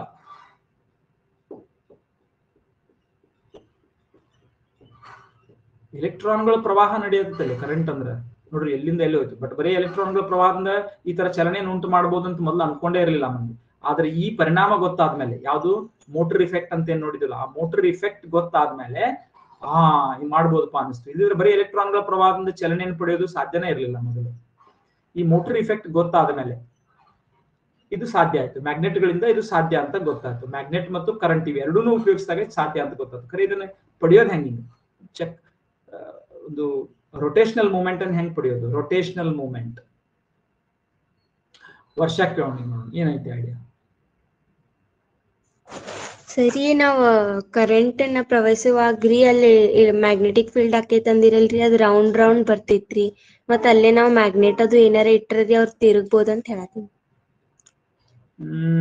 ಅದು ರೌಂಡ್ ರೌಂಡ್ ಬರೀ ಕಾಂತಕ್ಷೇತ್ರದ ದಿಕ್ಕದು. ಈಗ ಒಂದು ವಾಹಕದ ಸುತ್ತಲೂ ಏನಿರ್ತೈತಲ್ಲ ಅದು ರೌಂಡ್ ರೌಂಡ್, ಅದು ಕಾಂತಕ್ಷೇತ್ರದ ದಿಕ್ಕದು. ಅದು ತಿರುಗುವುದು, ಅದು ಮೆಟಲ್, ಅದು ತಿರ್ಗಂಗಿಲ್ಲ, ಅದರಿಂದ ಹಂಗ ತಿರ್ಗಂಗಿಲ್ಲ. ಅದು ಹಂಗೆ ತಿರ್ತೈತಿ, ಅಳಗಾಡ್ತೈತಿ. ಅದನ್ನ ನಾನು ಮ್ಯಾಗ್ನೆಟಿಕ್ ಫೀಲ್ಡ್ ತಗೊಂಡ್ರೆ ಮ್ಯಾಲರ್ ಹೋಗ್ತೈತಿ. ನಾವು ನೋಡಿದ್ವಲ್ಲ ಹೆಂಗ ಆಗ್ತೈತಿ, ಮ್ಯಾಲರ್ ಹೋಗ್ತೈತಿ, ಕೆಳಗಡೆ ಬರ್ತೈತಿ ಅಷ್ಟೇ. ಅಷ್ಟು ಬಂದು ನಿಂತು ಬಿಡ್ತು. ಈ ಕಡೆ ಬಲ ಪ್ರಯೋಗ ಆಯ್ತು, ಕೆಳಗೆ ಹೋಯ್ತು. ಬಲ ಮ್ಯಾಲ ಪ್ರಯೋಗ ಆಯ್ತು, ಒಂದೇ ದಿಕ್ಕಿನೊಳಗೆ ಐತದಲ್ಲ ಬಲ. ಬಲ ನೋಡ್ರಿ ನೀವು, ಫ್ಲೆಮಿಂಗ್ನ ಎಡಗೈ ನಿಯಮದ ಪ್ರಕಾರ ಏನಾಗ್ತೈತಿ, ಕಾಂತಕ್ಷೇತ್ರದ ದಿಕ್ಕು ಮತ್ತು ವಿದ್ಯುತ್ ಪ್ರವಾಹದ ದಿಕ್ಕು ಗೊತ್ತಾಯ್ತು ಅಂದ್ರೆ ಬಲದ ದಿಕ್ಕು ಒಂದು ಫಿಕ್ಸ್ ಆಗ್ಬಿಡ್ತು. ಆ ಕಡೆಗೆ ಅದು ಬಲ ಪ್ರಯೋಗ ಆಗ್ತೈತಿ, ಮುಗೀತು. ಒಂದ್ ಕಡೆ ಬಲ ಪ್ರಯೋಗ ಆದ್ಮೇಲೆ ತಿರುಗೋದು ಹೆಂಗದು? ತನ್ನ ಸುತ್ತಲೂ ತಾನು ತಿರುಗುದಿಲ್ಲ, ಅದು ಗ್ರಹ ತಿರುಗಿದಂಗ ಹಂಗ ತಿರುಗುದಿಲ್ಲ. ವೈರ್ ಅಳಗಾಡೋದಲ್ರಿ ಮ್ಯಾಗ್ನೆಟ್, ಅದ್ ಕಬ್ಬಿನ ಚೂರುಗಳನ್ನ ನಾವ್ ಅಲ್ಲಿ ಬಾಜು ಹಾಕಿದಾಗ ರೌಂಡ್ ರೌಂಡ್ ಶೇಪ್ ಆಯ್ತಲ್ರಿ, ನಾವ್ ಹಿಂಗ್ ರಟ್ಟನ್ ಬಡಿದಾಗ್ರಿ. ಅದೇನಿಲ್ಲ, ಅವು ಕಾಂತಕ್ಷೇತ್ರದ ಸುತ್ತಲೂ ಅಳವಡಿಸ್ಕೊಂಡು ಅಷ್ಟೇ. ಈಗ ನಾವ್ ಯಾವ್ದನ್ನ ಉಪಯೋಗಿಸ್ತೀವಿ? ಸರಿ, ಮೇಲ್ ಹೋಗ್ತೈತಲ್ರಿ ಸರಿ, ಅಲ್ಲೊಂದ್ ಕಾಂತ ಇಟ್ರಿ ಸರ್, ಕೆಳಗೊಂದ್ ಕಾಂತ, ಸುತ್ತು ಕಡೆ ಕಾಂತ ಇಟ್ಟ ಸರ್, ಅದ ಏನಾಗ್ಬೋದ್ರಿ? ಸುತ್ತ ಕಡೆ ಕಾಂತ ಅಂದ್ರೆ ಅದು ಮೊದಲು ಮ್ಯಾಲ ಹೋಗ್ತೈತಿ. ಮ್ಯಾಲ ಹೋದ್ ಕೂಡಲೇ ಮತ್ತೆ ಏನಾರ ಆಗ್ಬೇಕಲ್ಲಿ, ಹೌದಲ್ಲ? ಮತ್ತೆ ಅಲ್ಲಿ ಮತ್ತೆ ಇನ್ನೊಂದು ಬಲ ಬರ್ಬೇಕಲ್ಲಿ ಬ್ಯಾಕ್ ಟೈಪ್ ಸ್ವಲ್ಪ. ಮತ್ತೆ ಈ ಕಡೆ ಬಂದ್ಕೊಳ್ಳಿ ಮತ್ತೆ ಬೇರೆ ಬಲ ಬರ್ಬೇಕು, ಹಿಂಗೇನೋ ಆಗ್ಬೇಕು, ಹೌದಲ್ಲ? ಸೊ ಅದಕ್ಕೆ ಒಂದು ಬಹಳ ಇಂಟೆಲಿಜೆಂಟ್ ಡಿಸೈನ್ ಮಾಡಿದ್ರು. ಸ್ವಲ್ಪ ನೀವು ಕರೆಕ್ಟ್ ಆಗಿ ಯೋಚನೆ ಮಾಡಕತ್ತೀರಿ. ಈಗ ಮ್ಯಾಲ ಹೋಗ್ತೈತಲ್ಲ, ಮ್ಯಾಲ ಹೋಗೋದು ಅಲ್ಲೇ ನಿಲ್ಬಾರ್ದು. ಅದಕ್ಕೆ ಮತ್ತೆ ಏನಾಗ್ಬೇಕು, ಬಲ ಮತ್ತೆ ವರ್ತನೆ ಆಗ್ಬೇಕು, ಮತ್ತೆ ಈ ಕಡೆ ಬರ್ಬೇಕು, ಮತ್ತೆ ಈ ಕಡೆ ಬಂದ್ಕೊಳ್ಳಿ ಮತ್ತೆ ಕೆಳಗೆ ವರ್ತನೆ ಆಗ್ಬೇಕು, ಹಿಂಗೇನೋ ಆಗ್ಬೇಕದು. ಅವಾಗ ಅದು ಗೋಲ್ ಗೋಲ್ ಗೋಲ್ ಗೋಲ್ ವೈರ್ ಇದ್ದು ಹಿಂಗ್ ಗೋಲ್ ಗೋಲ್ ಗೋಲ್ ಗೋಲ್ ತನ್ನ ಸುತ್ತಲ ತಾನು ತಿರ್ಗೋದಲ್ಲ. ವೈರ್ ಇದ್ದು ತನ್ನ ಸುತ್ತಲ ತಾನು ತಿರ್ಗೋದಿಲ್ಲ, ಎಂದೂ ತಿರ್ಗೋದಿಲ್ಲ. ಅದು ವೈರ್ ಅನ್ನ ಅಳಗಾಡ್ಬೇಕು, ಹಿಂಗ ವೃತ್ತೀಯ ಕಕ್ಷೆ ಒಳಗೆ ವೈರ್ ಅಳಗಾಡ್ಬೇಕು. ಮ್ಯಾಲ ಹೋಗೋದು ಕೆಳಗೆ ಹೋಗೋದು ಅಷ್ಟಲ್ಲ, ಕಂಪ್ಲೀಟ್ ವೃತ್ತೀಯ ಕಕ್ಷದೊಳಗ ವೈರ್ ಇದ್ದು ಅಳಗಾಡ್ಬೇಕು. ತನ್ನ ಸುತ್ತಲ ತಾನು ತಿರ್ಗಂಗನೇ ಇಲ್ಲ ಎಂದು ವೈರ್ ಸ್ಪಿನ್ ಆಗಂಗಿಲ್ಲ. ಅದು ತನ್ನ ಸುತ್ತಲ ತಾನು ಹಿಂಡಿದಂಗ ಆಗುದಿಲ್ಲ ಅದು. ಭೀಮಯ್ಯ, ಭೀಮರಾಜ್ ಏನ್ ಕೈ ಎತ್ತಿ? ಓಕೆ, ಬಹಳ ಕ್ಲೆವರ್ ಡಿಸೈನ್ ಯೂಸ್ ಮಾಡಿದ್ದಾರೆ. ಸ್ವಲ್ಪ ನಿಮ್ಗೆ ಐಡಿಯಾ ಬಂತು. ಓಕೆ, ಈಗ ಅದನ್ನ ನೋಡೋಣ. ಈಗ ಬಹಳ ಕ್ಲೆವರ್ ಡಿಸೈನ್ ಮಾಡಿದಾರು. ಅದನ್ನ ಹೆಂಗ ಮಾಡಿದಾರು ಅದನ್ನ ನೋಡೋಣ.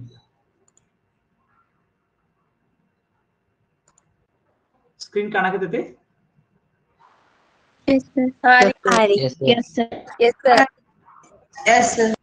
ಓಕೆ, ನಿಮ್ಗೆಲ್ಲರಿಗೂ ಚಲೋ ಇಂಗ್ಲಿಷ್ಗಿಂತ ಹಿಂದಿ ಚಲೋ ತಿಳಿತೈತೋ ಇಲ್ಲೋ?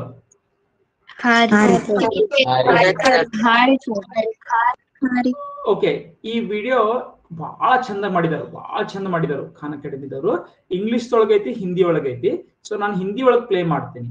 ಯಾರಿಗೆ ಹಿಂದಿ ಒಳಗೆ ತಿಳಿದಿಲ್ಲ, ಆಮೇಲೆ ಇದನ್ನ ನಾನು ಹಿಂಗ ಗೊತ್ತಾಕೈತಿ, ನಂಗೆ ಕನ್ನಡದಾಗೂ ಹೇಳ್ತಿರ್ತೀನಿ ನಾ ಇದನ್ನ. ಬಟ್ ಹಿಂದಿ ಒಳಗೆ ಕೇಳೋಣ ಮೊದಲು. ಇದನ್ನ ನಿಮಗೆ ಸ್ಪಷ್ಟ ಅರ್ಥ ಆಗ್ತದೆ. ಅದ್ರ ಸಲುವಾಗಿ ಇಂಗ್ಲಿಷ್ ನಿಮ್ಗೆ ಅರ್ಥ ಆಗೋದಿಲ್ಲ ಕ್ವಿಕ್ ಆಗಿ, ಹೌದಲ್ಲ? ಇನ್ನ ವಿಡಿಯೋದೊಳಗಿನ ಇಂಗ್ಲಿಷ್ ಅರ್ಥ ಆಗ್ತದೆ ನಿಮಗೆ ಕ್ವಿಕ್ ಆಗಿ? ಇದೀಗ ಹಿಂದಿ ಜಾಸ್ತಿ ಅರ್ಥ ಆಗ್ತದೆ ನೋಡ್ರಿ. ये स्पिन करने लगा। जैसे ही मैं इस स्विच को ऑन करता हूं, वैसे ही एक करंट फ्लो करती है और ये फैन ये स्पिन करने लगता है। तो इसके अंदर होता है एक कैसा ಆಗ್ತೈತಿ और ಮಾತಾಡಿದ್ದು?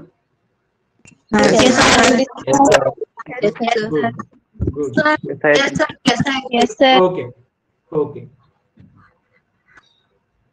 डिवाइस जो कि इलेक्ट्रिसिटी को कन्वर्ट कर सकता है रोटेशन मोशन में, और इसे हम बुलाते हैं इलेक्ट्रिक मोटर। और रोटेशन मोशन ಅಂತ ಕರೀತಾರೆ ಇದಕ್ಕೆ. ಎಂತ ಮೋಷನ್ ಇದು? Rotation motion. इसका इस्तेमाल हम काफी जगह करते हैं, वॉशिंग मशीन में, ड्रिलिंग मशीन में, यहाँ तक कि इलेक्ट्रिक कार में भी। लेकिन यार बड़ा सवाल ये है कि देखो करंट तो होता है फ्लो ऑफ इलेक्ट्रॉन्स, तो यार ये छोटे छोटे इलेक्ट्रॉन्स ये इस बड़े से पंखे को स्पिन कैसे कर पा रहे हैं? तो असल में सीक्रेट होता है मैग्नेट्स का। देखो पिछले वीडियो में हमने देख रखा है कि अगर हम एक करंट कैरिंग कंडक्टर को एक मैग्नेटिक फील्ड में डालें तो ये एक पुश महसूस करेगी, एक फोर्स फील करेगी। अब इलेक्ट्रिक मोटर्स ये इसी फोर्स का इस्तेमाल करके करंट कैरिंग कंडक्टर को स्पिन करवाते हैं।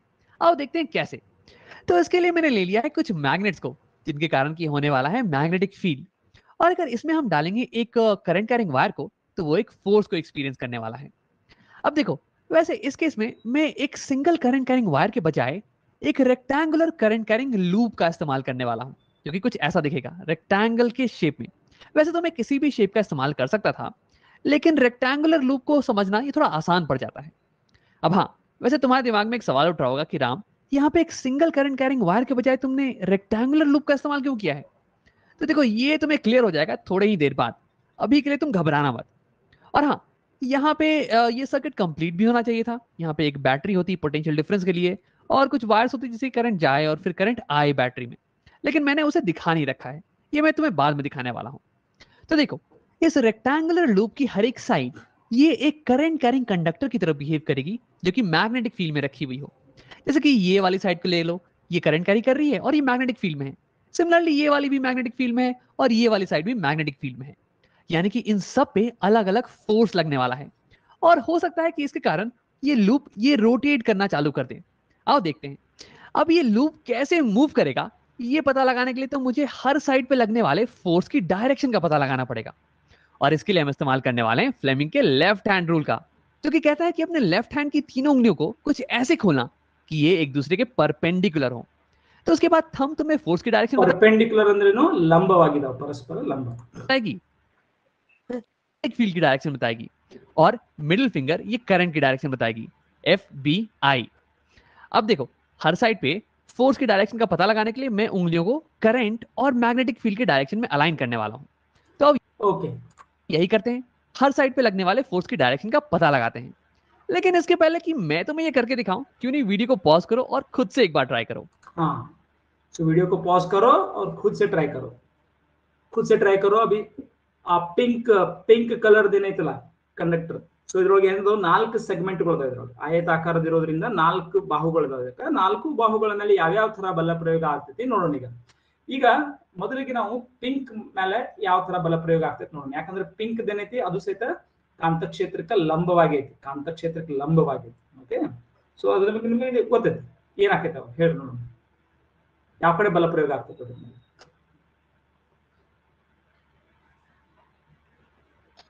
ನಮ್ ಕಡೆ ಮೇಲ್ಮುಖನೋ ಕೆಳಮುಖನೋ? ಮೇಲ್ಮುಖವಾಗಿ. ಮೇಲ್ಮುಖವಾಗಿ. ಯಾಕೆ ನೋಡ್ರಿ, ಮ್ಯಾಗ್ನೆಟಿಕ್ ಫೀಲ್ಡ್ ಹೆಂಗೈತಿ ನಾರ್ತ್ ದಿಂದ ಸೌತ್. ಮ್ಯಾಗ್ನೆಟಿಕ್ ಫೀಲ್ಡ್ ಹೆಂಗೈತಿ, ಕಾಂತಕ್ಷೇತ್ರ ಹೆಂಗೈತಿ ನಾರ್ತ್ ದಿಂದ ಸೌತ್. ಅಲ್ಲಿ ಅತ್ಯಂತ ಒಂದು ಮಬ್ಬಾದ ಗೆರೆಗಳು ಹೇಳ್ತಾರ ನೋಡ್ರಿ, ಹಿಂದ್ ಕಾಣಿಸ್ತೈತಿ ನೋಡ್ರಿ ಗೆರೆಗಳು, ಗ್ರೀನ್ ಗೆರೆಗಳು ಅದಾವ. ನಾರ್ತ್ ದಿಂದ ಸೌತ್ಗೆ ಬಹಳ ಮಬ್ಬಾಗಿದಾವು. ನಾರ್ತ್ ದಿಂದ ಸೌತ್ಕ ಕಾಂತಕ್ಷೇತ್ರ ಐತಿ. ಆ ಕಡೆಗೆ ನೀವೇನ್ ಮಾಡ್ಬೇಕು, ತೋರ್ ಬೆರಳನ್ನ ಚಾಚಬೇಕು, ತೋರ್ ಬೆರಳನ್ನ. ಇನ್ನ ವಿದ್ಯುತ್ ಪ್ರವಾಹ ಹೆಂಗ್ ಹೊಂಟೈತಿ, ಪೇಪರ್ದು ಒಳಗಡೆ, ಸ್ಕ್ರೀನ್ದ ಒಳಗಡೆ ಹೊಂಟೈತಿ ವಿದ್ಯುತ್ ಪ್ರವಾಹ, ಈ ಕೆಂಪ ಈ ಗುಲಾಬಿ ಕಲರ್ದ ಕಂಡಕ್ಟರ್ದಲ್ಲಿ. ಅವಾಗ ಅದ್ರ ಮೇಲೆ ಬಲ ಹೆಂಗ್ ಆಕೈತಿ ನೋಡ್ರಿ, ಮೇಲ್ಮುಖವಾಯ್ತು, ಮೇಲ್ಮುಖ ಆಯ್ತು. ಕರೆಕ್ಟ್. ಇನ್ನ ಈ ನೀಲಿದೈತ್ಲಾ, ನೀಲಿ ಕಲರ್ದು ಅಲ್ಲಿ ಹೆಂಗ್ ಕರೆಂಟ್ ಹರಿಯಾಕೈತಿ ನೋಡ್ರಿ, ಸ್ಕ್ರೀನ್ ಒಳಗಡೆಯಿಂದ ಹೊರಗೆ ಬರಾಕತ್ತೈತಿ. ಅಲ್ಲಿ ಏನಾಕೈತಿ ನೋಡ್ರಿ,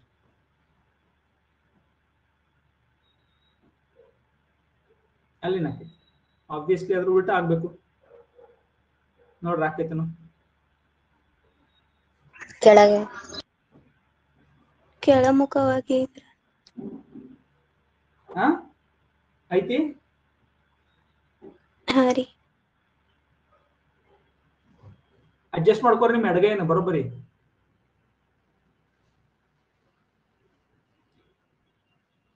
ಅಡ್ಜಸ್ಟ್ ಮಾಡಕ್ ಬರತ್ತೈತಿಲ್ಲ ನಿಮ್ಗ ಕರೆಕ್ಟ್ ಆಗಿ? ಹಾ ರೀ, ಬರಾತೈತ್ರಿ.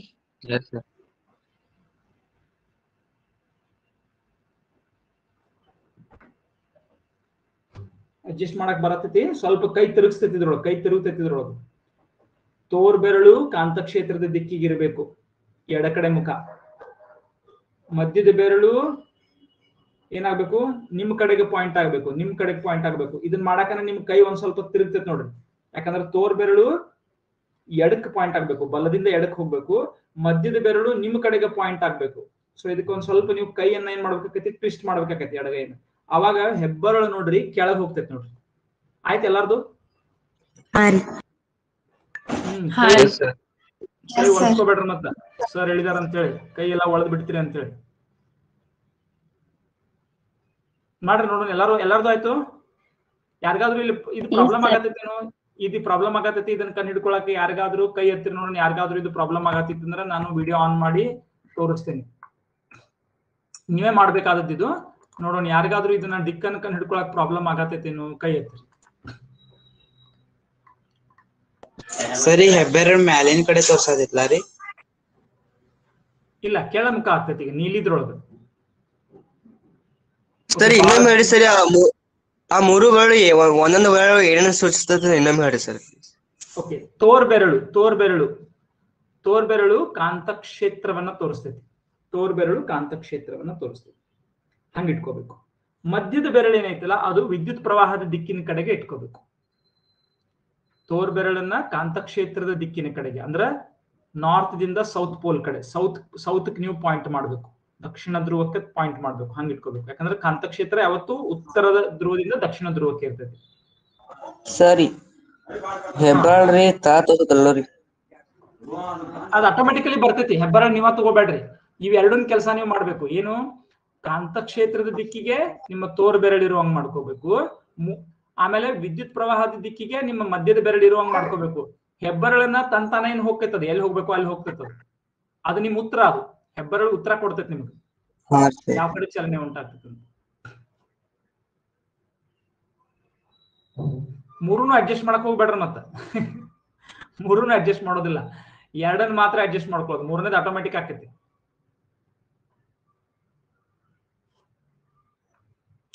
ಓಕೆ, ಸ್ವಲ್ಪ ಮಂದಿಗೆ ಇದು ಕರೆಕ್ಟ್ ಆಗಿ ಗೊತ್ತಾಗ್ತಾ ಇಲ್ಲ ಅನ್ನಾಗ್ತೀರಿ.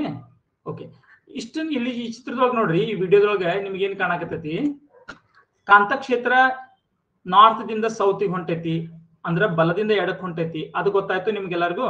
ಯಾರಿಗ್ ಗೊತ್ತಿಲ್ಲ, ಯಾರ ಕೈ ಎತ್ತಿರಲ್ಲ ಈಗ ಅವ್ರು ಹೇಳ್ತೇನೆ, ಯಾರಿಗೆ ಸ್ಪಷ್ಟ ಆಗಿಲ್ಲ ಅವ್ರು. ಓಕೆ, ನಾರ್ತ್ ದಿಂದ ಕಾಂತಕ್ಷೇತ್ರ ಹೊಂಟೈತಿ. ಈಗ ಈ ನೀಲಿ ವಾಹಕ ಐತ್ಲಾ, ನೀಲಿ ಬಣ್ಣದೊಳಗಿರುವಂತಹ ವಾಹಕ, ಇದರಲ್ಲಿ ಕರೆಂಟ್ ಹೆಂಗ್ ಬರಾಕತ್ತೈತಿ, ಸ್ಕ್ರೀನ್ ಒಳಗಡೆಯಿಂದ ಹೊರಗಡೆ ನಮ್ಮ ಕಡೆಗೆ ಬರಾಕತ್ತೈತಿ. ಅದು ಗೊತ್ತಾಯ್ತಾ? ಇವು ಎರಡನ್ನು ನಾವ್ ಏನ್ ಮಾಡೋಣ ಈಗ, ಹೊಂದಿಸ್ಕೊಂಡು ಕಾಂತಕ್ಷೇತ್ರವನ್ನ ತೋರ್ ಬೆರಳಿಗೆ ಮತ್ತು ವಿದ್ಯುತ್ ಪ್ರವಾಹದ ದಿಕ್ಕನ್ನ ನಡುವಿನ ಬೆರಳಿಗೆ ಹೊಂದಿಕೆ ಆಗುವಂಗ ನಾವು ಇಟ್ಕೊಳ್ಳೋಣ. ಆವಾಗ ಬಲ ಹೆಂಗ ಆಗ್ತೈತಿ ನೋಡೋಣ. ಈಗೇನ್ ಮಾಡ್ರಿ, ಸ್ವಲ್ಪ ನಾನು ವಿಡಿಯೋ ಆನ್ ಮಾಡ್ತೀನಿ ನೋಡ್ರಿ. ಓಕೆ, ಸೊ ಈಗ ನೋಡ್ರಿ ಕಾಂತಕ್ಷೇತ್ರ ಹೆಂಗೈತಿ, ಈ ಕಡೆಗೆ. ಬಟ್ ನೋಡ್ರಿ ಇದು ಬರೋಬರಿ ಆಗ್ಲಿಲ್ಲ. ಇದೆಲ್ಲಿ ಬರ್ಬೇಕಿದು, ಹೊರಗೆ ಬರ್ಬೇಕಿದು. ಇದು ನಿಂಗೆ ತಿರುಗಿಸ್ಕೊತೇನೆ. ಇದು ನೋಡ್ರಿ, ಮೊದಲು ಏನ್ ಮಾಡ್ಕೊತೇನೆ ನಾನು, ಕಾಂತಕ್ಷೇತ್ರದ ದಿಕ್ಕಿಗೆ ಅರೆ ಕಾಣಿಸಕ್ತೈತೆ ಎಲ್ಲರಿಗೂ ನನ್ನ ವಿಡಿಯೋ?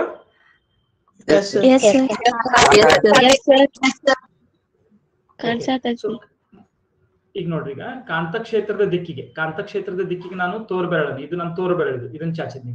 ಬಟ್ ಇಲ್ಲಿ ಪ್ರಾಬ್ಲಮ್ ಏನಾಗೈತಿ ನೋಡ್ರಿ, ನಂದು ಮಧ್ಯದ ಬೆರಳು ಕೆಳಗೆ ತೋರ್ಸಾಕತ್ತೈತಿ. ಹಿಂಗಿಲ್ಲ, ಕರೆಂಟ್ ಹೆಂಗೈತಿ ನನ್ನ ಕಡೆಗೆ ಬರಾಕತ್ತೈತಿ, ನಾನು ಹೊರಗೆ ಬರಾಕತ್ತೈತಿ ಪೇಜಿನ ಕಡೆ. ಅದಕ್ಕೆ ತಿರುಗಿಸ್ಕೋತೇನೆ, ತಿರುಗಿಸ್ತೇನೆ. ಇದೇ ಸಿಸ್ಟಮ್, ಇದೇ ಕೋಆರ್ಡಿನೇಟ್ ಸಿಸ್ಟಮ್ ಅನ್ನ ತಿರುಗಿಸ್ಬೇಕು ನಾನು. ಹಿಂಗೆಲ್ಲ ಮಾಡ್ಕೊಳಂಗಿಲ್ಲ. ಮತ್ತ ಇದನ್ನ ಹೆಂಗಿದೆ, ಹಿಂಗಿರ್ತೈತಲ್ಲ, ಇದನ್ನ ಈ ಕೋಆರ್ಡಿನೇಟ್ ಸಿಸ್ಟಮ್ ಇದೊಂದು. ಎಕ್ಸ್ ಅಕ್ಷ, ವೈ ಅಕ್ಷ, ಝೆಡ್ ಅಕ್ಷದ ಕೋಆರ್ಡಿನೇಟ್ ಸಿಸ್ಟಮ್. ಈ ಕೋಆರ್ಡಿನೇಟ್ ಅಕ್ಷನ ತಿರುಗಿಸ್ಕೋತೇನೆ ನಾನು, ಹಿಂಗ್ ತಿರುಗಿಸ್ಕೋತೇನೆ. ಈಗ ನೋಡ್ರಿ, ಈಗೇನಾಯ್ತು ನೋಡ್ರಿ, ಈಗೇನಾಯ್ತು, ತೋರ್ ಬೆರಳು ಬರೋಬ್ಬರಿ ಕಾಂತಕ್ಷೇತ್ರದ ಕಡೆಗೆ ಐತಿ. ಆಮೇಲೆ ಮಧ್ಯದ ಬೆರಳು ನಿಮ್ಗೆ ಕಾಣಕತ್ತಿಲ್ಲ ಪೂರ್ತಿ, ಅಲ್ಲೇ ಐತದ, ಹಿಂದೈತಿ ನೋಡ್ರಿ, ಹಿಂದೈತದ. ಅದು ಹೊರಗೆ ಬರಾಕತ್ತೈತಿ. ಎಲ್ಲಿಂದ? ನನ್ನ ಕಡೆಗೆ ಬರಾಕತ್ತೈತಿ, ನನ್ನ ಕಡೆಗೆ. ಹಿಂಗ ಕರೆಕ್ಟ್ ಐತದ. ಆವಾಗ ನೋಡ್ರಿ ಹೆಬ್ಬೆರಳು ಎಲ್ಲಿ ಆಟೋಮೆಟಿಕಲಿ ಕೆಳಗೆ ಪಾಯಿಂಟ್ ಆಗತ್ತೆ. ಅರ್ಥ ಆಯ್ತು?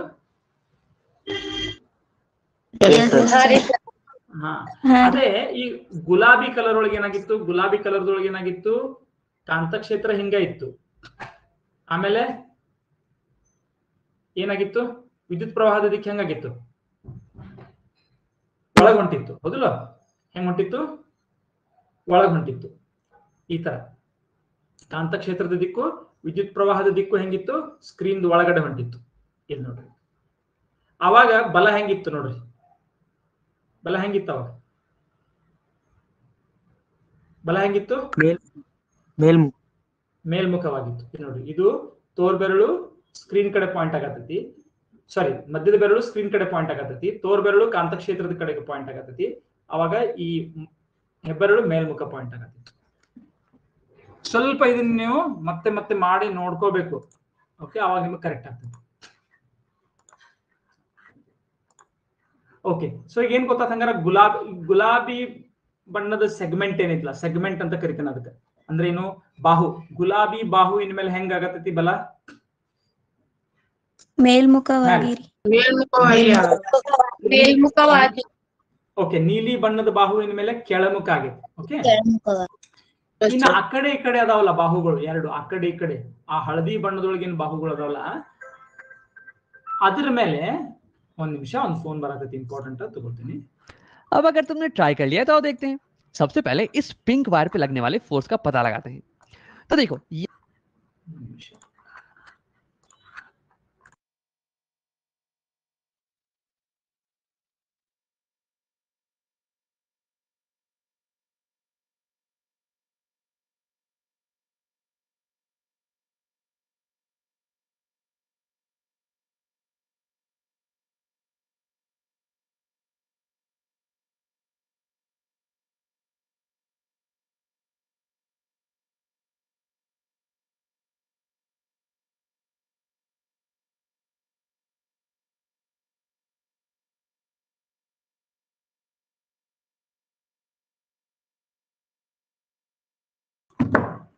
ಓಕೆ, ಸಾರಿ, ಕಂಟಿನ್ಯೂ ಮಾಡ್ತೇನೆ ಈಗ. ಈಗ ಈ ಹಳದಿ ಬಣ್ಣದ ಬಾಹುಗಳು ಅಲ್ಲಿ ಏನಾಗ್ತೈತಿ, ಅಲ್ಲಿ ಏನಾಗೈತಿ ನೋಡ್ರಿ, ಅಲ್ಲಿ ವಿದ್ಯುತ್ ಪ್ರವಾಹದ ದಿಕ್ಕು ಮತ್ತು ಕಾಂತಕ್ಷೇತ್ರದ ದಿಕ್ಕ ಪರಸ್ಪರ ಲಂಬ ಅದಾವೇನಲ್ಲಿ?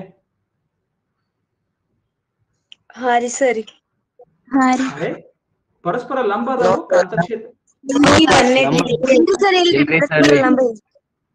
ಇಲ್ರಿ ಸರಿ, ಇಲ್ಲಿ ನಿಮಗೆ ಏನಾಗ್ತದೆ, ಫ್ಲೆಮಿಂಗನ ಎಡಗೈ ನಿಯಮ ನಿಮಗೆ ಅನ್ವಯನ ಆಗುದಿಲ್ಲ.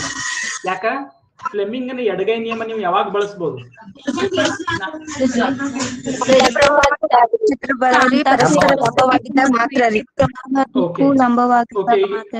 ಈಗ ಎಲ್ಲರೂ ಮ್ಯೂಟ್ ಮಾಡ್ರಿ, ಸ್ವಲ್ಪ ನಾನು ಹೇಳ್ತೀನಿ, ಮ್ಯೂಟ್ ಮಾಡ್ರಿ ಎಲ್ಲರೂ.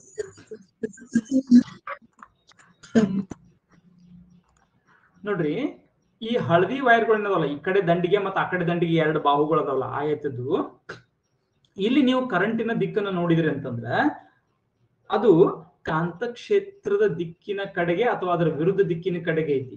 ಅವಕ್ಕೆ ಸಮಾಂತರವಾಗೈತಿ, ಕಾಂತಕ್ಷೇತ್ರದ ರೇಖೆಗಳಿಗೆ ಸಮಾಂತರವಾಗೈತಿ. ನೋಡ್ರಿ, ಯಾವುದು ವಿದ್ಯುತ್ ಪ್ರವಾಹದ ದಿಕ್ಕು ಒಂದೇ ದಿಕ್ಕಿನೊಳಗೆ ಐತದು. ಹಿಂಗಿದ್ದಾಗ ನಮಗ ಫ್ಲೆಮಿಂಗ್ನ ಎಡಗೈ ನಿಯಮ ಅಪ್ಲೈ ಆಗುದಿಲ್ಲ. ಫ್ಲೆಮಿಂಗ್ನ ಎಡಗೈ ನಿಯಮ ಯಾವಾಗ ಅಪ್ಲೈ ಆಗ್ತತಿ? ಯಾವಾಗ ಕಾಂತಕ್ಷೇತ್ರ ಮತ್ತು ವಿದ್ಯುತ್ ಪ್ರವಾಹದ ದಿಕ್ಕುಗಳು ಪರಸ್ಪರ ಲಂಬವಾಗಿದ್ದಾಗ ಮಾತ್ರ. ನಾ ಹೇಳಿದ್ನಿ ನಿಮ್ಗೆ ಏನಂತ, ನಿಮ್ಮ ಪುಸ್ತಕದೊಳಗೆ ನಿಯಮವನ್ನು ಸರಿ ಕೊಟ್ಟಿಲ್ಲ ಅಂತ, ಯಾವತ್ತೂ ಲಂಬವಾಗಿರ್ತಾವು ಅನ್ನೋಂಗ ಬರೆದು ಬಿಟ್ಟಿದ್ರು ಅವ್ರು. ಯಾವತ್ತೂ ಲಂಬವಾಗಿರ್ಬೇಕು ಅಂತ ಏನಿಲ್ಲ, ಆದ್ರೆ ಅವು ಪರಸ್ಪರ ಲಂಬವಾಗಿದ್ದಾಗ ಮಾತ್ರ ಫ್ಲೆಮಿಂಗ್ನ ಎಡಗೈ ನಿಯಮ ಬಳಕೆ ಆಗ್ತದೆ. ಇನ್ನು ಮತ್ತೆ ಅವು ಲಂಬವಾಗಿ ಇರ್ಲಿಲ್ಲ ಅಂದ್ರೆ ಏನ್ ಮಾಡೋದ್ರಿ? ಹಿಂಗಿತ್ತಂದ್ರೆ ಏನ್ ಮಾಡೋದು? ಹಿಂಗಿದ್ರೆ ಏನ್ ಮಾಡೋದು? ಇದನ್ನ ಮಾಡಕ್ ನಿಮಗ ವೆಕ್ಟರ್ ಅಲ್ಜಿಬ್ರಾ ಅಂತ ಬೇಕಾಗ್ತೈತಿ, ವೆಕ್ಟರ್ಸ್ ಗಳ ಬಗ್ಗೆ ಬೇಕಾಗ್ತೈತಿ. ಅದು ನಿಮ್ಗೆ ಕಾಲೇಜಿಗೆ ಬರ್ತೈತಿ, ಈಗ ಇಲ್ಲ ಅದು. ಈಗ ನೀವು ಇಷ್ಟ ತಿಳ್ಕೊರಲ್ಲ, ಅವು ಪರಸ್ಪರ ಲಂಬವಾಗಿರ್ಲಿಲ್ಲ ಅಂತಂದ್ರ ಬಲ ಕಡಿಮೆ ಆಗ್ತಾ ಆಗ್ತಾ ಆಗ್ತಾ ಹೋಗ್ತೈತಿ. ಅಗದಿ ಬಲ ಯಾವಾಗ ಹೆಚ್ಚಿರ್ತೈತಿ? ಅವು ಕಾಂತಕ್ಷೇತ್ರ ಮತ್ತು ವಿದ್ಯುತ್ ಪ್ರವಾಹದ ದಿಕ್ಕುಗಳು ಪರಸ್ಪರ ಲಂಬವಾಗಿದ್ದಾಗ ಬಲ ಅಗದಿ ಹೆಚ್ಚಿರ್ತೈತಿ. ಆ ಕೋನ ಕಡಿಮೆ ಆಗ್ತಾ ಆಗ್ತಾ 90 ಡಿಗ್ರೀಸ್ ಇಂದ ಆ ಕೋನ ಕಡಿಮೆ ಆಗ್ತಾ ಆಗ್ತಾ ಆಗ್ತಾ ಹೋದಂಗ ಅವತರ ಮೇಲೆ ವರ್ತಿಸ್ತಾ ಇರುವಂತ ಬಲ ಕಡಿಮೆ ಆಗ್ತಾ ಆಗ್ತಾ ಹೋಗ್ತೈತಿ. ಕೊನೆಗೆ 0 ಡಿಗ್ರಿ ಆದಾಗ ಬಲ ಏನಾಗ್ಬಿಡ್ತೈತಿ? 0 ಆಗಿಬಿಡ್ತೈತಿ. ಸೊ ಕಾಂತಕ್ಷೇತ್ರ ಮತ್ತು ವಿದ್ಯುತ್ ಪ್ರವಾಹದ ದಿಕ್ಕ ಇವೆರಡೂ ಸೇಮ್ ಇದ್ವು ಅಂತಂದ್ರ ಬಲ ಪ್ರಯೋಗ ಆಗೋದೇ ಇಲ್ಲ. ಹಂಗಂದ್ಮೇಲೆ ಈ ಕಡೆ ಬಾಹು ಆ ಕಡೆ ಬಾಹು, ಈ ಹಳದಿ ಬಾಹುಗಳ ಮೇಲೆ ಏನಾಗುದಿಲ್ಲ? ಬಲ ಪ್ರಯೋಗ ಆಗೋದಿಲ್ಲ. ಆಗೋದಿಲ್ಲ. ಯಾವಾಗ ಹಿಂಗಿದ್ದಾಗ ಈ ಪೊಸಿಷನ್ ಇದ್ದಾಗ, ಈಗ ಏನ್ ಪೊಸಿಷನ್ ಐತ್ಲಾ ಈ ಕಾಯಿಲ್ ಈ ಪೊಸಿಷನ್ ಇದ್ದಾಗ, ಬಟ್ ಇದ ಪೊಸಿಷನ್ ಉಳಿಯಂಗಿಲ್ಲ. ಮಜಾ ನೋಡ್ರಿ ಇಲ್ಲಿ, ಇದ ಪೊಸಿಷನ್ ಉಳಿಯಂಗಿಲ್ಲ. ಈಗ ಏನ್ ಆಕೈತಿ ನೋಡ್ರಿ, ಈಗ ಸದ್ಯ ಈ ಪೊಸಿಷನ್ ಒಳಗೆ ನೀವು ಅನಲೈಸ್ ಮಾಡಿ ನೋಡ್ರಿ, ಈ ಪೊಸಿಷನ್ ಒಳಗೆ ನೀವು ಅದನ್ನ ವಿಶ್ಲೇಷಣೆ ಮಾಡಿ ನೋಡ್ರಿ, ಏನ್ ಆಗ್ಬೇಕು ಈಗ ಹಂಗಾದ್ರೆ ಈ ಕಾಯಿಲಿಗೆ, ಈ ಚೌಕಾದ ಕಾಯಿಲಿಗೆ ಏನ್ ಆಗ್ಬೇಕಿದು? ಕೆಂಪಂದ್ರ ಮೇಲೆ ಮ್ಯಾಲ ಹೊಂಟೈತಿ ಬಲ, ನೀಲಿದ್ರ ಮೇಲೆ ಕೆಳಗ್ ಹೊಂಟೈತಿ ಬಲ, ಆಮೇಲೆ ಹಳದಿಗಳ ಮೇಲೆ ಯಾವ್ದೇ ಬಲ ಇಲ್ಲ. ಈಗ ಏನ್ ಆಗ್ಬೇಕು ಹಂಗಾರ? ಅದ್ ತಿರುಗ್ಬೇಕ್ರಿ ಸರ್. ತಿರುಗಬೇಕು. ಇದು ಮ್ಯಾಲ ಹೊತ್ತು ಇದು ಕೆಳಗೆ ಬಂತು, ಹಿಂಗ ತಿರುಗಿತು, ಹಿಂಗ ತಿರುಗಿತು ನೋಡಿ. यहाँ पे करंट जा रहा है अंदर की तरफ, तो यानी कि मेरी मिडिल फिंगर ये अंदर की तरफ पॉइंट करनी चाहिए, और यहाँ पे मैग्नेटिक फील्ड ये लेफ्ट डायरेक्शन में, यानी कि फोर फिंगर ये लेफ्ट डायरेक्शन में पॉइंट करेगा। तो फिर अगर मैं अपने लेफ्ट हैंड को अलाइन करूं तो फिर ये कुछ ऐसा दिखने वाला है। देखो यहाँ पे थंब ये ऊपर की तरफ पॉइंट कर रही है, यानी कि पिंक वायर पे फोर्स ये ऊपर की तरफ लग रहा होगा। अब अगर मैं सेम चीज इस ब्लू वायर के साथ करूं तो यहाँ पे मुझे कुछ ऐसा दिखने वाला है। देखो हमारी थंब ये नीचे की तरफ पॉइंट कर रही है, यानी कि ब्लू वायर पे फोर्स ये नीचे की तरफ लग रहा होगा। अब आप बात करते हैं इस वायर की। देखो इस केस में करंट ये राइट जा रहा है और मैग्नेटिक फील्ड ये लेफ्ट जा रही है, तो यार यानी कि करंट और मैग्नेटिक फील्ड ये दोनों ही एक दूसरे के पैरेलल हैं। अब याद करो कि हमने पिछले एक वीडियो में पढ़ रखा है कि अगर करंट और मैग्नेटिक फील्ड ये दोनों पैरेलल हो जाएं तो यानी कि इस केस में कोई भी फोर्स नहीं लगने वाला है। तो यानी कि इस समय इस वायर पे तो कोई भी फोर्स नहीं लग रहा है। सिमिलरली इस वायर पे भी, यहाँ पे भी करंट और मैग्नेटिक फील्ड ये एक दूसरे के पैरेलल हैं। तो यानी कि इस केस में हमारी कॉइल पे केवल दो ही फोर्स लग रहे हैं, इस पे ऊपर की तरफ, इस पे नीचे की तरफ। और मैं इसे दिखा देता हूं कुछ ऐसे। तो अब क्या तुम अंदाजा लगा सकते हो कि हमारी कॉइल ये कैसे मूव करने वाली है? तो इसे दिखाने के लिए मेरे पास एक वीडियो है। देखो यहाँ पे मैंने एक बोर्ड को ले लिया है और मान लो कि ये हो गई रेक्टेंगुलर कॉइल, तो यानी कि इस साइड पे फोर्स लग रहा है ऊपर की तरफ और इस साइड पे फोर्स लग रहा है नीचे की तरफ। तो ये कॉइल कुछ ऐसे स्पिन करने लगेगी। देखो यहाँ पे स्पिनिंग हो रही है क्लॉकवाइज डायरेक्शन में। तो यानी कि हमारे केस में भी हमारी कॉइल ವರ್ಷ ಗೊತ್ತಾಯ್ತು, ಆ ವೈರ್ ಇದ್ದಿದ್ದು ತನ್ನ ಸುತ್ತ ತಾನೇ ಸ್ಪಿನ್ ಆಗೋದಿಲ್ಲ ಯಾವತ್ತು. ನಮ್ಮ ಯಾವ ನಿಯಮನೂ ಹಂಗ ಸ್ಪಿನ್ ಆಕೈತೆ ಅಂತ ಹೇಳಿಲ್ಲ, ಹಂಗ ಆಗೋದೂ ಇಲ್ಲ. ಬಹಳ ಮಂದಿ ತಿಳ್ಕೊಂಡ್ಬಿಟ್ಟಿರ್ತಾರ ಏನಂತ, ಒಂದು ಕರೆಂಟ್ ಕ್ಯಾರಿಯಿಂಗ್ ವೈರ್ ಅನ್ನು ತಗೊಂಡು ಮ್ಯಾಗ್ನೆಟಿಕ್ ಫೀಲ್ಡ್ ನಾಗ ಇಟ್ಟರೆ ಅದು ಸ್ಪಿನ್ ಆಗಕ್ಕೆ ಚಲೋ ಆಕೈತೆ ಅಂತ. ಹಂಗೆಂದು ಸ್ಪಿನ್ ಆಗೋದಿಲ್ಲ. ಓಕೆ, ಅದ್ರ ಮೇಲೆ ಲಂಬವಾಗಿ ಬಲ ಪ್ರಯೋಗ ಆಗ್ತೈತೆ, ತನ್ನ ಸುತ್ತಲ ತಾನು ಸ್ಪಿನ್ ಆಗೋದಿಲ್ಲ ಅದು. ಓಕೆ,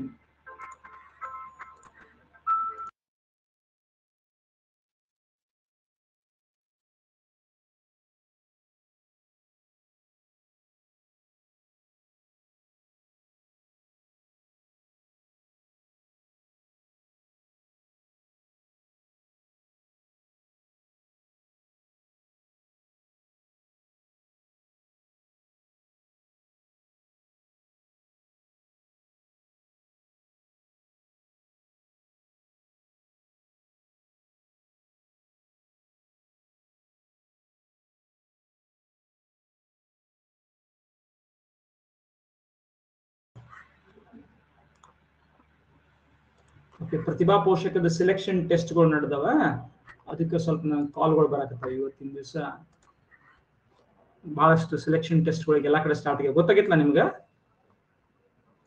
ಮುಂದಿನ ವರ್ಷ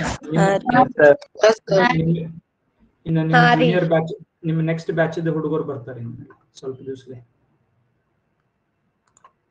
ये क्लॉकवाइज डायरेक्शन में स्पिन करने लगेगी कुछ ऐसे। अब देखो अभी तक तो इस वायर पे लगने वाला फोर्स और इस वायर पे लगने वाला फोर्स ये बिल्कुल ही सेम रहने वाले हैं, क्योंकि देखो अभी भी इस वायर पे करंट ये अंदर की तरफ जा रही है और मैग्नेटिक फील्ड ये अभी भी लेफ्ट की डायरेक्शन में है, तो यानी कि फोर्स ये अभी भी ऊपर की तरफ होने वाला है। सिमिलरली इस पे फोर्स ये अभी भी नीचे की तरफ होने वाला है। लेकिन तुम अभी ये सोच सकते हो कि राम ये वाला वायर ये तो अब मैग्नेटिक फील्ड के पैरेलल नहीं रहा, पहले ये पैरेलल था तो इसलिए इस पे कोई भी फोर्स नहीं लग रहा था, लेकिन अब तो यार ये कुछ एंगल बना रहा है, तो यानी कि इस पे कुछ ना कुछ फोर्स लगना चाहिए। तो हाँ, तुम बिल्कुल सही हो, और सिमिलरली इस वायर पे भी अब कुछ ना कुछ फोर्स लगना चाहिए। लेकिन अगर तुम ये सोच रहे हो कि ये इन दोनों वायर पे लगने वाला फोर्स ये हमारे स्पिनिंग मोशन को अफेक्ट करेंगे ना, तो ये सही नहीं है। आओ देखते हैं कैसे। तो अगर मैं इस वायर पे फ्लेमिंग का लेफ्ट हैंड रूल लगाऊं तो देखो यहाँ पे मैग्नेटिक फील्ड ये लेफ्ट डायरेक्शन में जा रही है और हमारी करंट ये थोड़ी नीचे के डायरेक्शन में पॉइंट कर रही है, तो यानी कि फ्लेमिंग का लेफ्ट हैंड रूल ये कुछ ऐसा दिखने वाला है। हाँ, तो यानी कि हमारी थंब ये पॉइंट कर रही है अंदर के टुवर्ड्स, यानी कि इस वायर पे फोर्स ये लगने वाला है अंदर की तरफ। और सिमिलरली अगर मैं इस वायर पे फ्लेमिंग का लेफ्ट हैंड रूल लगाऊं तो ये कुछ ऐसा दिखने वाला है। तो यानी कि इस केस में हमारी थंब ये बाहर की टुवर्ड्स पॉइंट कर रही है, यानी कि इस वायर पे फोर्स ये बाहर की टुवर्ड्स लगने वाला है। तो यार ये दोनों फोर्सेस ये हमारे कॉइल के साथ कर क्या रही हैं? तो देखो ये दोनों फोर्सेस ये हमारे कॉइल को खींचने की कोशिश कर रही हैं ऑपोजिट डायरेक्शन में। लेकिन देखो घबराने की बात नहीं है, हमारा कॉइल ये थोड़ा मजबूत मटेरियल से बना हुआ है, तो इसे कुछ होने वाला नहीं है। देखो यहाँ पे अगर मैं बोर्ड को मैं ऑपोजिट डायरेक्शन में खींचने की कोशिश करूँ कुछ ऐसे, तो बोर्ड को कुछ होता नहीं है। और इनफैक्ट इन फोर्सेस के कारण ये बोर्ड ये रोटेट भी नहीं कर रही है। तो यानी कि इन फोर्सेस के कारण इनके बोर्ड के रोटेशन पे कोई फर्क नहीं पड़ने वाला है। तो सिमिलरली मैं कह सकता हूं कि इन दोनों फोर्सेस के कारण इस कॉइल की स्पिनिंग पे कोई भी फर्क नहीं पड़ने वाला है। यानी कि पूरे मोशन में, पूरे स्पिनिंग मोशन में हम इन दोनों वायर पे लगने वाले फोर्सेस को इग्नोर कर सकते हैं, क्योंकि हम तो यार इस कॉइल की स्पिनिंग को स्टडी कर रहे हैं ना, और ये दोनों फोर्सेस ये स्पिनिंग पे तो कोई प्रभाव नहीं डाल रहे हैं। तो यानी कि अब हमारी कॉइल ये रोटेट करने वाली है आसानी से। ಓಕೆ, ಸೊ ರೊಟೇಟ್ ಮಾಡ್ಬೇಕು ನಾವು. ರೊಟೇಷನ್ ಹೆಂಗ್ ಆಗತೈತಿ ಅಂತ ತಿಳ್ಕೊಳಕ್ ನಾವು ಕೇವಲ ಪಿಂಕ್ ಬಾಹು ಮತ್ತು ನೀಲಿ ಬಾಹುಗಳ ಮೇಲೆ ವರ್ತಿಸ್ತಾ ಇರುವಂತಹ ಬಲಗಳ ಬಗ್ಗೆ ಲಕ್ಷ್ಯ ಕೊಟ್ಟರೆ ಸಾಕು.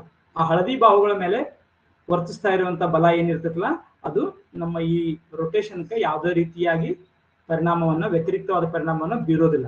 ಅರ್ಥ ಆಯ್ತಿದು? कुछ ऐसा। लेकिन तुरंत ही एक छोटी सी प्रॉब्लम होने वाली है। देखो इसे समझाने के लिए मैं तुम्हें बोर्ड को दिखाता हूं। तो देखो अगर हमें चाहिए कि हमारा बोर्ड ये हमेशा क्लॉकवाइज डायरेक्शन में गोल घूमता रहे, तो इसके लिए मुझे हमेशा राइट साइड को नीचे की तरफ ढकेलना पड़ेगा और लेफ्ट साइड को ये हमेशा ऊपर की तरफ पुश करना पड़ेगा। लेकिन यार यहाँ देखो, जैसे ही हमारी पिंक वाली वायर ये राइट साइड में आई, तो वैसे ही यहाँ पे फोर्स ये तो अभी भी ऊपर की तरफ लग रहा है, और हमारी ब्लू वायर जो कि लेफ्ट में आ गई है अब, इस पे फोर्स ये अभी भी नीचे की तरफ लग रहा है। तो यानी कि यार ये कॉइल ये तो अब एंटी क्लॉकवाइज डायरेक्शन में रोटेट करने वाली है। ये पहले स्लो डाउन हो जाएगी और फिर ये ऐसे एंटी क्लॉकवाइज डायरेक्शन में रोटेट करेगी। और देखो अब ये फोर्स फिर से ऊपर है और यहाँ पे नीचे, यानी कि ये फिर से कॉइल ये क्लॉकवाइज डायरेक्शन में रोटेट करेगी और फिर एंटी क्लॉकवाइज डायरेक्शन और फिर से क्लॉकवाइज डायरेक्शन। तो यार ये तो एक अच्छी मोटर है नहीं, ये तो एक भी चक्कर को कंप्लीट नहीं कर पा रही है। ಗೊತ್ತಾಯ್ತು ಏನಾಗತೈತಿ?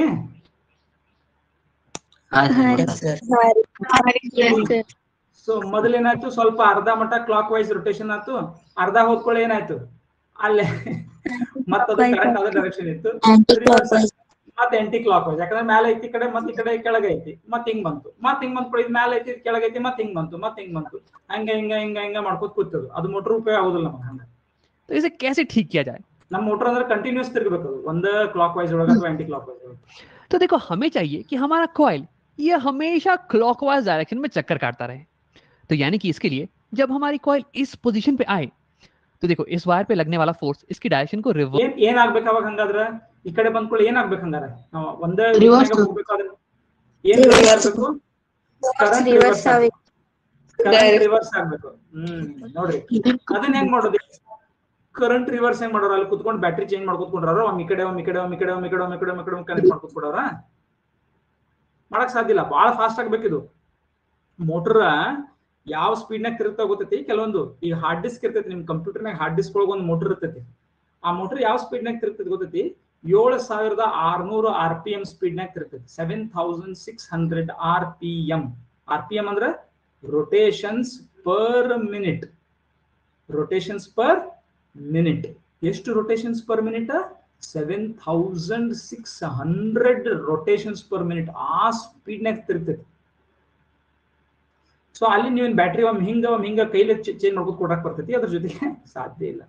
ಸೊ ಹೆಂಗ್ ಮಾಡೋರು ಇದನ್ನ ನೋಡ್ರಿ ಇಂಜಿನಿಯರ್ಸ್, ಮತ್ತೆ ಹೆಂಗ್ ಯೋಚನೆ ಮಾಡ್ತಾರ ನೋಡ್ರಿ ಇಂಜಿನಿಯರ್ಸ್, ಹೆಂಗ್ ಮಾಡ್ತಾರ ನೋಡ್ರಿ. रिवर्स कर जाना चाहिए ऊपर से। ಅಷ್ಟು ಅಲ್ಲದೆ ನೀವು ಕರೆ ಇದಕ್ಕೆ ಬ್ಯಾಟ್ರಿ ಕನೆಕ್ಟ್ ಮಾಡ್ರಿ ಅಂದ್ರೆ ಇದು ಹಿಂಗ್ ತಿರ್ಗಾಕೈತಂದ್ರೆ ಏನಾಕೈತಿ? ವೈರ್ಗಳೆಲ್ಲ ಏನಾಗ್ತಾವ? ಗಂಟು ಬೀಳ್ತಾವ ಇಲ್ಲೋ? ಒಂದ್ ವೇಳೆ ನೀವ್ ಏನಾರ ಮಾಡ್ರು ಸಹಿತ ನೀವು ಇದಕ್ಕೆ ಮುಂದೆ ಬ್ಯಾಟ್ರಿ ಕನೆಕ್ಟ್ ಮಾಡ್ಬೇಕಲ್ಲ. ಇನ್ನೇ ಬ್ಯಾಟ್ರಿ ತೋರಿಸಿಲ್ಲ ಇಲ್ಲಿ ಹೊರಗಡೆ ಬ್ಯಾಟ್ರಿ ಕನೆಕ್ಟ್ ಮಾಡ್ಬೇಕಲ್ಲ. ಅದಕ್ಕೆ ಆ ಹೊರಗಡೆ ಏನದು ರೆಕ್ಟಾಂಗ್ಯುಲರ್ ಕಾಯಿಲ್ ಐತಿ, ಆ ರೆಕ್ಟಾಂಗ್ಯುಲರ್ ಕಾಯಿಲ್ ಈ ಕಡೆ ತುದಿಗಳಿಗೆ ಬ್ಯಾಟ್ರಿ ಕನೆಕ್ಟ್ ಮಾಡ್ಬೇಕು, ಅವಾಗ ವಿದ್ಯುತ್ ಹರಿಯೋದು. ಆ ಬ್ಯಾಟ್ರಿ ಕನೆಕ್ಟ್ ಮಾಡಿದ ಕೂಡಲೇ ಇದು ಹಿಂಗ್ ತಿರ್ಗಾಕೈತಪ್ಪ ಅಂತಂದ್ರೆ ಏನಾಕೈತಿ? ಈಗ ಅರ್ಧ ತಿರುಗಿ ಮತ್ತೆ ಹೊಳಿ ಬಂತು ಅಂದ್ರೆ ಮತ್ತೆ ಬ್ಯಾಟ್ರಿ ಆ ವೈರ್ಗಳು ಗಂಟ್ ಆಗುದಿಲ್ಲ. ಯಾಕಂದ್ರೆ ಅರ್ಧ ಹಿಂಗ್ ಹೊಳ್ತಾವ್ ಮತ್ತೆ ಹೊಳಿ ಬರ್ತಾವ, ಅರ್ಧ ಹೊಳ್ತಾವ್ ಮತ್ತೆ ಹೊಳಿ ಬರ್ತಾವ, ಅರ್ಧ ಹೊಳ್ತಾವ್ ಹೊಳಿ ಬರ್ತಾವ. ಬಟ್ ಒಂದ್ ವೇಳೆ ಅದು ಪೂರ್ತಿ ತಿರ್ಗಾಕೈತಂದ್ರೆ ಏನಾಕೈತಿ? ವೈರ್ಗಳೆಲ್ಲ ಸ್ವಿಚ್ ಸ್ವಿಚ್ ಸ್ವಿಚ್ ಸ್ವಿಚ್ ಹಂಗ ಆಗ್ಬಾರ್ದು. ಸೊ ಅದು ಆಗ್ಬಾರ್ದು. ಮತ್ತೆ ಏನಾಗ್ಬೇಕು, ಅರ್ಧ ಆದ ಕೂಡಲೇ ಅದ್ರ ಡೈರೆಕ್ಷನ್ ಚೇಂಜ್ ಆಗ್ಬೇಕು. ಎರಡು ಕೆಲಸ ಆಗ್ಬೇಕು, ಅರ್ಧ ಆದ ಕೂಡಲೇ ಕರೆಂಟ್ ಅದ ಡೈರೆಕ್ಷನ್ ಚೇಂಜ್ ಆಗ್ಬೇಕು, ಆಮೇಲೆ ವೈರ್ಗಳು ಏನಾಗ್ಬಾರ್ದು, ಟ್ವಿಸ್ಟ್ ಆಗ್ಬಾರ್ದು, ಗಂಟು ಬೀಳಬಾರ್ದು. ನೋಡ್ರಿ ಇದನ್ನೆಲ್ಲ ಹೆಂಗ್ ಮಾಡ್ತಾರ ನೋಡ್ರಿ. नीचे हो जाना चाहिए. सिमिलरली इस वायर पे लगने वाला फोर्स ये अब नीचे से ऊपर की तरफ हो जाना चाहिए, तभी तो ये लूप ये अपने साइकिल को कंप्लीट कर पाएगी यार. तो यार यहाँ पे हम फोर्स की डायरेक्शन को रिवर्स कैसे करें? तो इसके लिए हम लेके आते हैं अपने लेफ्ट हैंड रूल को. देखो अभी थंब पॉइंट कर रहा है ऊपर की तरफ, हमें चाहिए कि थंब ये नीचे की तरफ पॉइंट करे. तो ऐसा करने के दो तरीके हैं. या तो तुम, पहला तरीका ये है कि तुम मैग्नेटिक फील्ड की डायरेक्शन को रिवर्स कर दो. ये भी लेफ्ट पॉइंट कर रही है, इसे राइट कर दो, लेकिन करंट की डायरेक्शन को सेम रखना. अब इसे खुद से अगर तुम ट्राई करोगे ना तो तुम्हें दिखेगा कि तुम्हारी थंब ये नीचे की तरफ पॉइंट कर रही है. लेकिन यार इसे कर पाना प्रैक्टिकल लाइफ में ये थोड़ा मुश्किल पड़ता है. हमें मैग्नेटिक फील्ड की डायरेक्शन को रिवर्स करने के लिए ये मैग्नेटिक पोल्स को रिवर्स करना पड़ेगा. अब यार ये थोड़ा सा पेचीदा हो जाता है, तो इसे हम नहीं करने वाले हैं. अब देखो दूसरा तरीका ये है ना कि मैग्नेटिक फील्ड की डायरेक्शन को तुम सेम रखो, लेकिन करंट की डायरेक्शन को रिवर्स कर दो. और अगर ಎರಡು ಪಾಸಿಬಿಲಿಟಿ ಇದು, ನಾವು ಮ್ಯಾಗ್ನೆಟಿಕ್ ಫೀಲ್ಡ್ ಅನ್ನು ಚೇಂಜ್ ಮಾಡಿದ್ರು ನಮಗೆ ನಾವು ಮಾಡ್ಕೋಬಹುದಾಗಿತ್ತು ಕರೆಂಟ್ ಡೈರೆಕ್ಷನ್ ಸೇಮ್ ಇಟ್ಕೊಂಡು. ಆದ್ರೆ ಅದು ಬಹಳ ಕಠಿಣ, ಯಾಕಂದ್ರೆ ಮ್ಯಾಗ್ನೆಟ್ ಅನ್ನ ಏನ್ ಮಾಡ್ಬೇಕಾಕತಿ, ಮೋಟರ್ನಾಗ ಇರೋ ಮ್ಯಾಗ್ನೆಟ್ ಅನ್ನ ಏನ್ ಮಾಡ್ಬೇಕಾಕತಿ, ನಾರ್ತ್ ಪೋಲ ಸೌತ್ ಪೋಲ ಆ ಕಡೆ ಇದ್ದು ಈ ಕಡೆ ಆ ಕಡೆ ಮಾಡ್ಬೇಕಾಕತಿ. तुम ऐसा करोगे तो देखो तुम्हारी हैंड कुछ ऐसे दिखेगी. देखो थंब ये नीचे की तरफ पॉइंट कर रहा है, यानी कि अब इस वायर पे फोर्स ये नीचे की तरफ पॉइंट करने वाला है. तो यानी कि ऐसे ही अगर मैं पूरे कॉइल में करंट को रिवर्स कर दूं तो यानी कि हर जगह पे फोर्स ये अब रिवर्स हो जाने वाला है. इस वायर पे फोर्स अब नीचे की तरफ लगेगा, इस वायर पे फोर्स अब ऊपर की तरफ लगेगा, और हमारी कॉइल ये अब क्लॉकवाइज डायरेक्शन में अपने चक्कर को पूरा कर पाएगी. अब देखो अगर तुम सोच रहे होगे कि राम तुम यहाँ पे करंट की डायरेक्शन को रिवर्स कैसे करने वाले हो, तो इसके बारे में हम तुरंत बात करने वाले हैं, घबराओ नहीं. इंपॉर्टेंट चीज ये है कि जैसे ही मेरी कॉइल आधा चक्कर को कंप्लीट करेगी वैसे ही हमें करंट की डायरेक्शन को रिवर्स करना पड़ेगा. तो इस हाथ को हटाते हैं और यहाँ पे करंट की डायरेक्शन को स्विच करते हैं. तो देखो जैसे ही मैंने करंट को स्विच किया हमारी फोर्सेस की डायरेक्शन ये भी स्विच हो गई, और अब हमारा ये कॉइल ये क्लॉकवाइज डायरेक्शन में चक्कर को पूरा कर सकता है, कुछ ऐसे. लेकिन देखो जैसे ही ये वाली पोजीशन आएगी, ये ब्लू वाला वायर राइट में और पिंक वाली वायर लेफ्ट में, तो हमारे फोर्सेस ये अब ऑपोजिट डायरेक्शन में पॉइंट कर रहे हैं. ये राइट में फोर्स ऊपर है, लेफ्ट में फोर्स नीचे है. तो यार अब तो हमारी कॉइल ये कंटिन्यू नहीं कर सकती है. तो यहाँ पे हमें सेम चीज को करना पड़ेगा. हमें यहाँ पे करंट को फिर से स्विच करेंगे और हमारे फोर्सेस ये स्विच हो जाने वाले हैं, और फिर हमारी कॉइल ये कंटिन्यू करने वाली है रोटेट करना. तो यानी कि अगर हम हर आधे साइकिल के बाद करंट की डायरेक्शन को स्विच कर देना तो फिर फोर्स की डायरेक्शन भी स्विच हो जाने वाली है.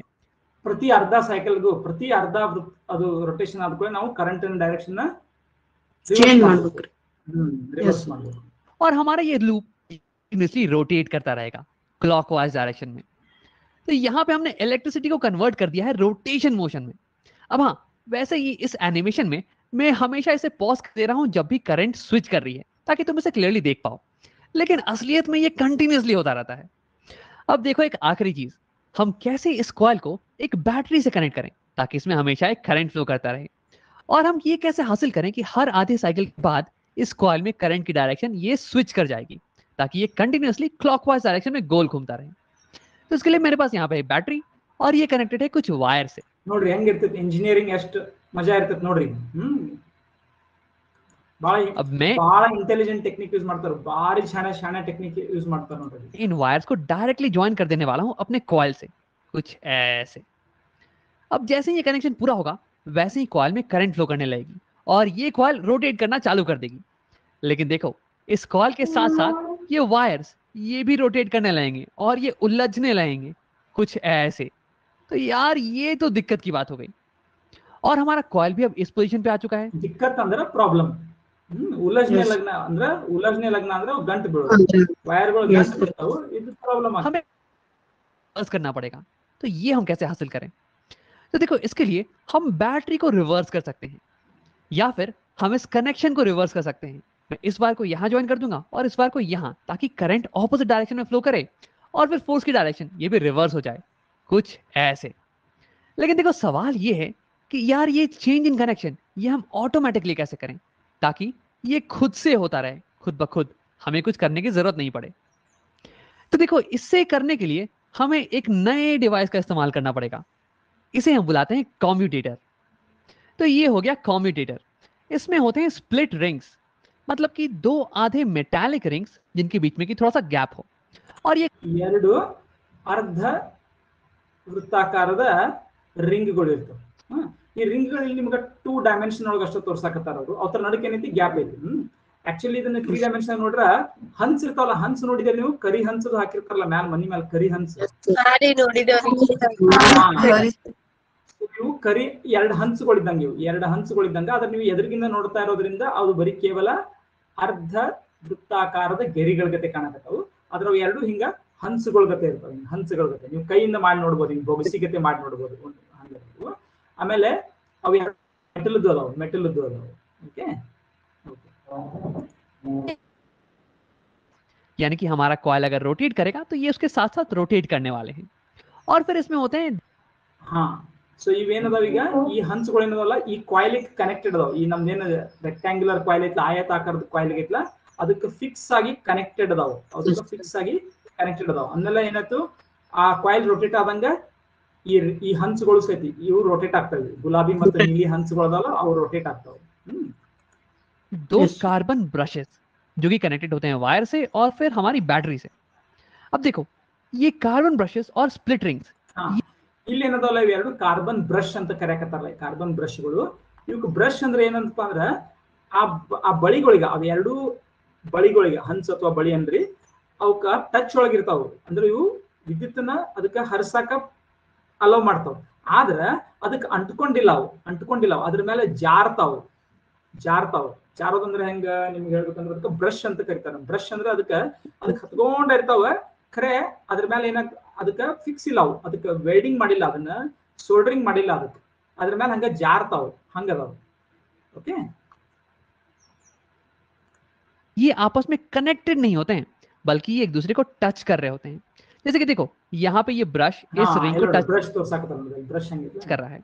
अब अगर ये रिंग रोटेट करना चालू कर दे तो ये ब्रश उसके साथ रोटेट करने वाला नहीं है, बल्कि ये उसके ऊपर स्लिप करता रहेगा।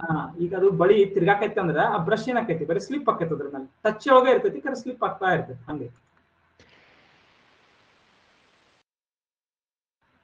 और हाँ, क्योंकि हमारी कार्बन ब्रश ये टच कर रही है हम, तो इसलिए यहाँ इस बैटरी से निकलने वाला करंट ये इसके थ्रू कॉइल में एंटर कर जाएगा और फिर ये वापस इसके थ्रू ये वापस आ जाने वाला है। तो यानी कि इस सेटअप की मदद से हमारी कॉइल में कंटिन्यूअसली करंट फ्लो कर सकती है। और हाँ, ये अब रोटेट करना चालू कर देगा कुछ ऐसे।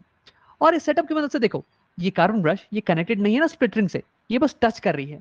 तो इसलिए जब ये कॉइल रोटेट करेगा तो हमारी वायर्स ये इसके साथ साथ रोटेट नहीं करने वाली हैं, ये वायरಗಳು ಗಂಟು ಬೀಳಕತ್ತಿಲ್ಲ ನೋಡ್ರಿ, ಯಾಕಂದ್ರೆ ವಾಯರ್ಗಳು ಮೂವ್ ಆಗತ್ತಿಲ್ಲ, उलझने वाली नहीं है। तो अब यहाँ पे एक प्रॉब्लम तो सॉल्व हो गई। अब आखिरी प्रॉब्लम ये है कि कैसे ये सेटअप हर आधी साइकिल के बाद कॉइल में करंट की डायरेक्शन को रिवर्स कर देता है।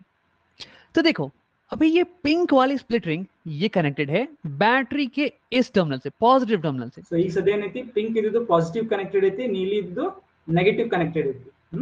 ಓಕೆ, ಈ ರಿವರ್ಸ್ ಆಗಬೇಕು ಅರ್ಧ ಆದ್ಮೇಲೆ, ನೆನಪಿರಲಿ. और कनेक्टेड है बैटरी के नेगेटिव टर्मिनल से। लेकिन ध्यान देना आधे साइकिल के बाद क्या होता है, ये जब हमारी कॉइल ये इस पोजीशन पे आ जाए तो देखो ये पिंक वाली स्प्लिट रिंग ये अब इस ब्रश के साथ कांटेक्ट में है, यानी कि बैटरी के नेगेटिव टर्मिनल के साथ, और ये ब्लू वाली रिंग ये बैटरी के पॉजिटिव टर्मिनल। ಸೊ ಈಗೇನಾತ್ ನೋಡ್ರಿ, ಹಂಗಾರೆ ಕರೆಂಟ್ ಈಗ ಮೊದಲ ನೀಲಿದ್ರೊಳಗ ಒಳಮುಖವಾಗಿ ಹರಿತೈತಿ, ಕೆಂಪುದ್ರೊಳಗ ಹೊರಮುಖವಾಗಿ ಹರಿತೈತಿ, ಚೇಂಜ್ ಆಗಿಬಿಡ್ತು ನೋಡ್ರಿ ಕರೆಂಟ್, के साथ कांटेक्ट में है। अब करंट ये ऐसे जाएगा और ये कॉइल में ऐसे एंटर करने वाला है, ऐसे यानी कि ऑपोजिट डायरेक्शन में, और फिर ये ऐसे निकल के ये वापस आ जाने वाला है। यानी कि कॉइल में करंट की डायरेक्शन ये रिवर्स हो चुकी है कुछ ऐसे। तो यानी कि फोर्स की डायरेक्शन ये भी ನೋಡ್ರಿ ಹೆಂಗೈತಿ ಡಿಸೈನ್, ಮಸ್ತ್ ಐತಿಲ್ಲ ಡಿಸೈನ್, रिवर्स हो जाएगी। और इसका मतलब कि हमारा कॉइल ये क्लॉकवाइज डायरेक्शन में रोटेट करना कंटिन्यू करेगा कुछ ऐसे।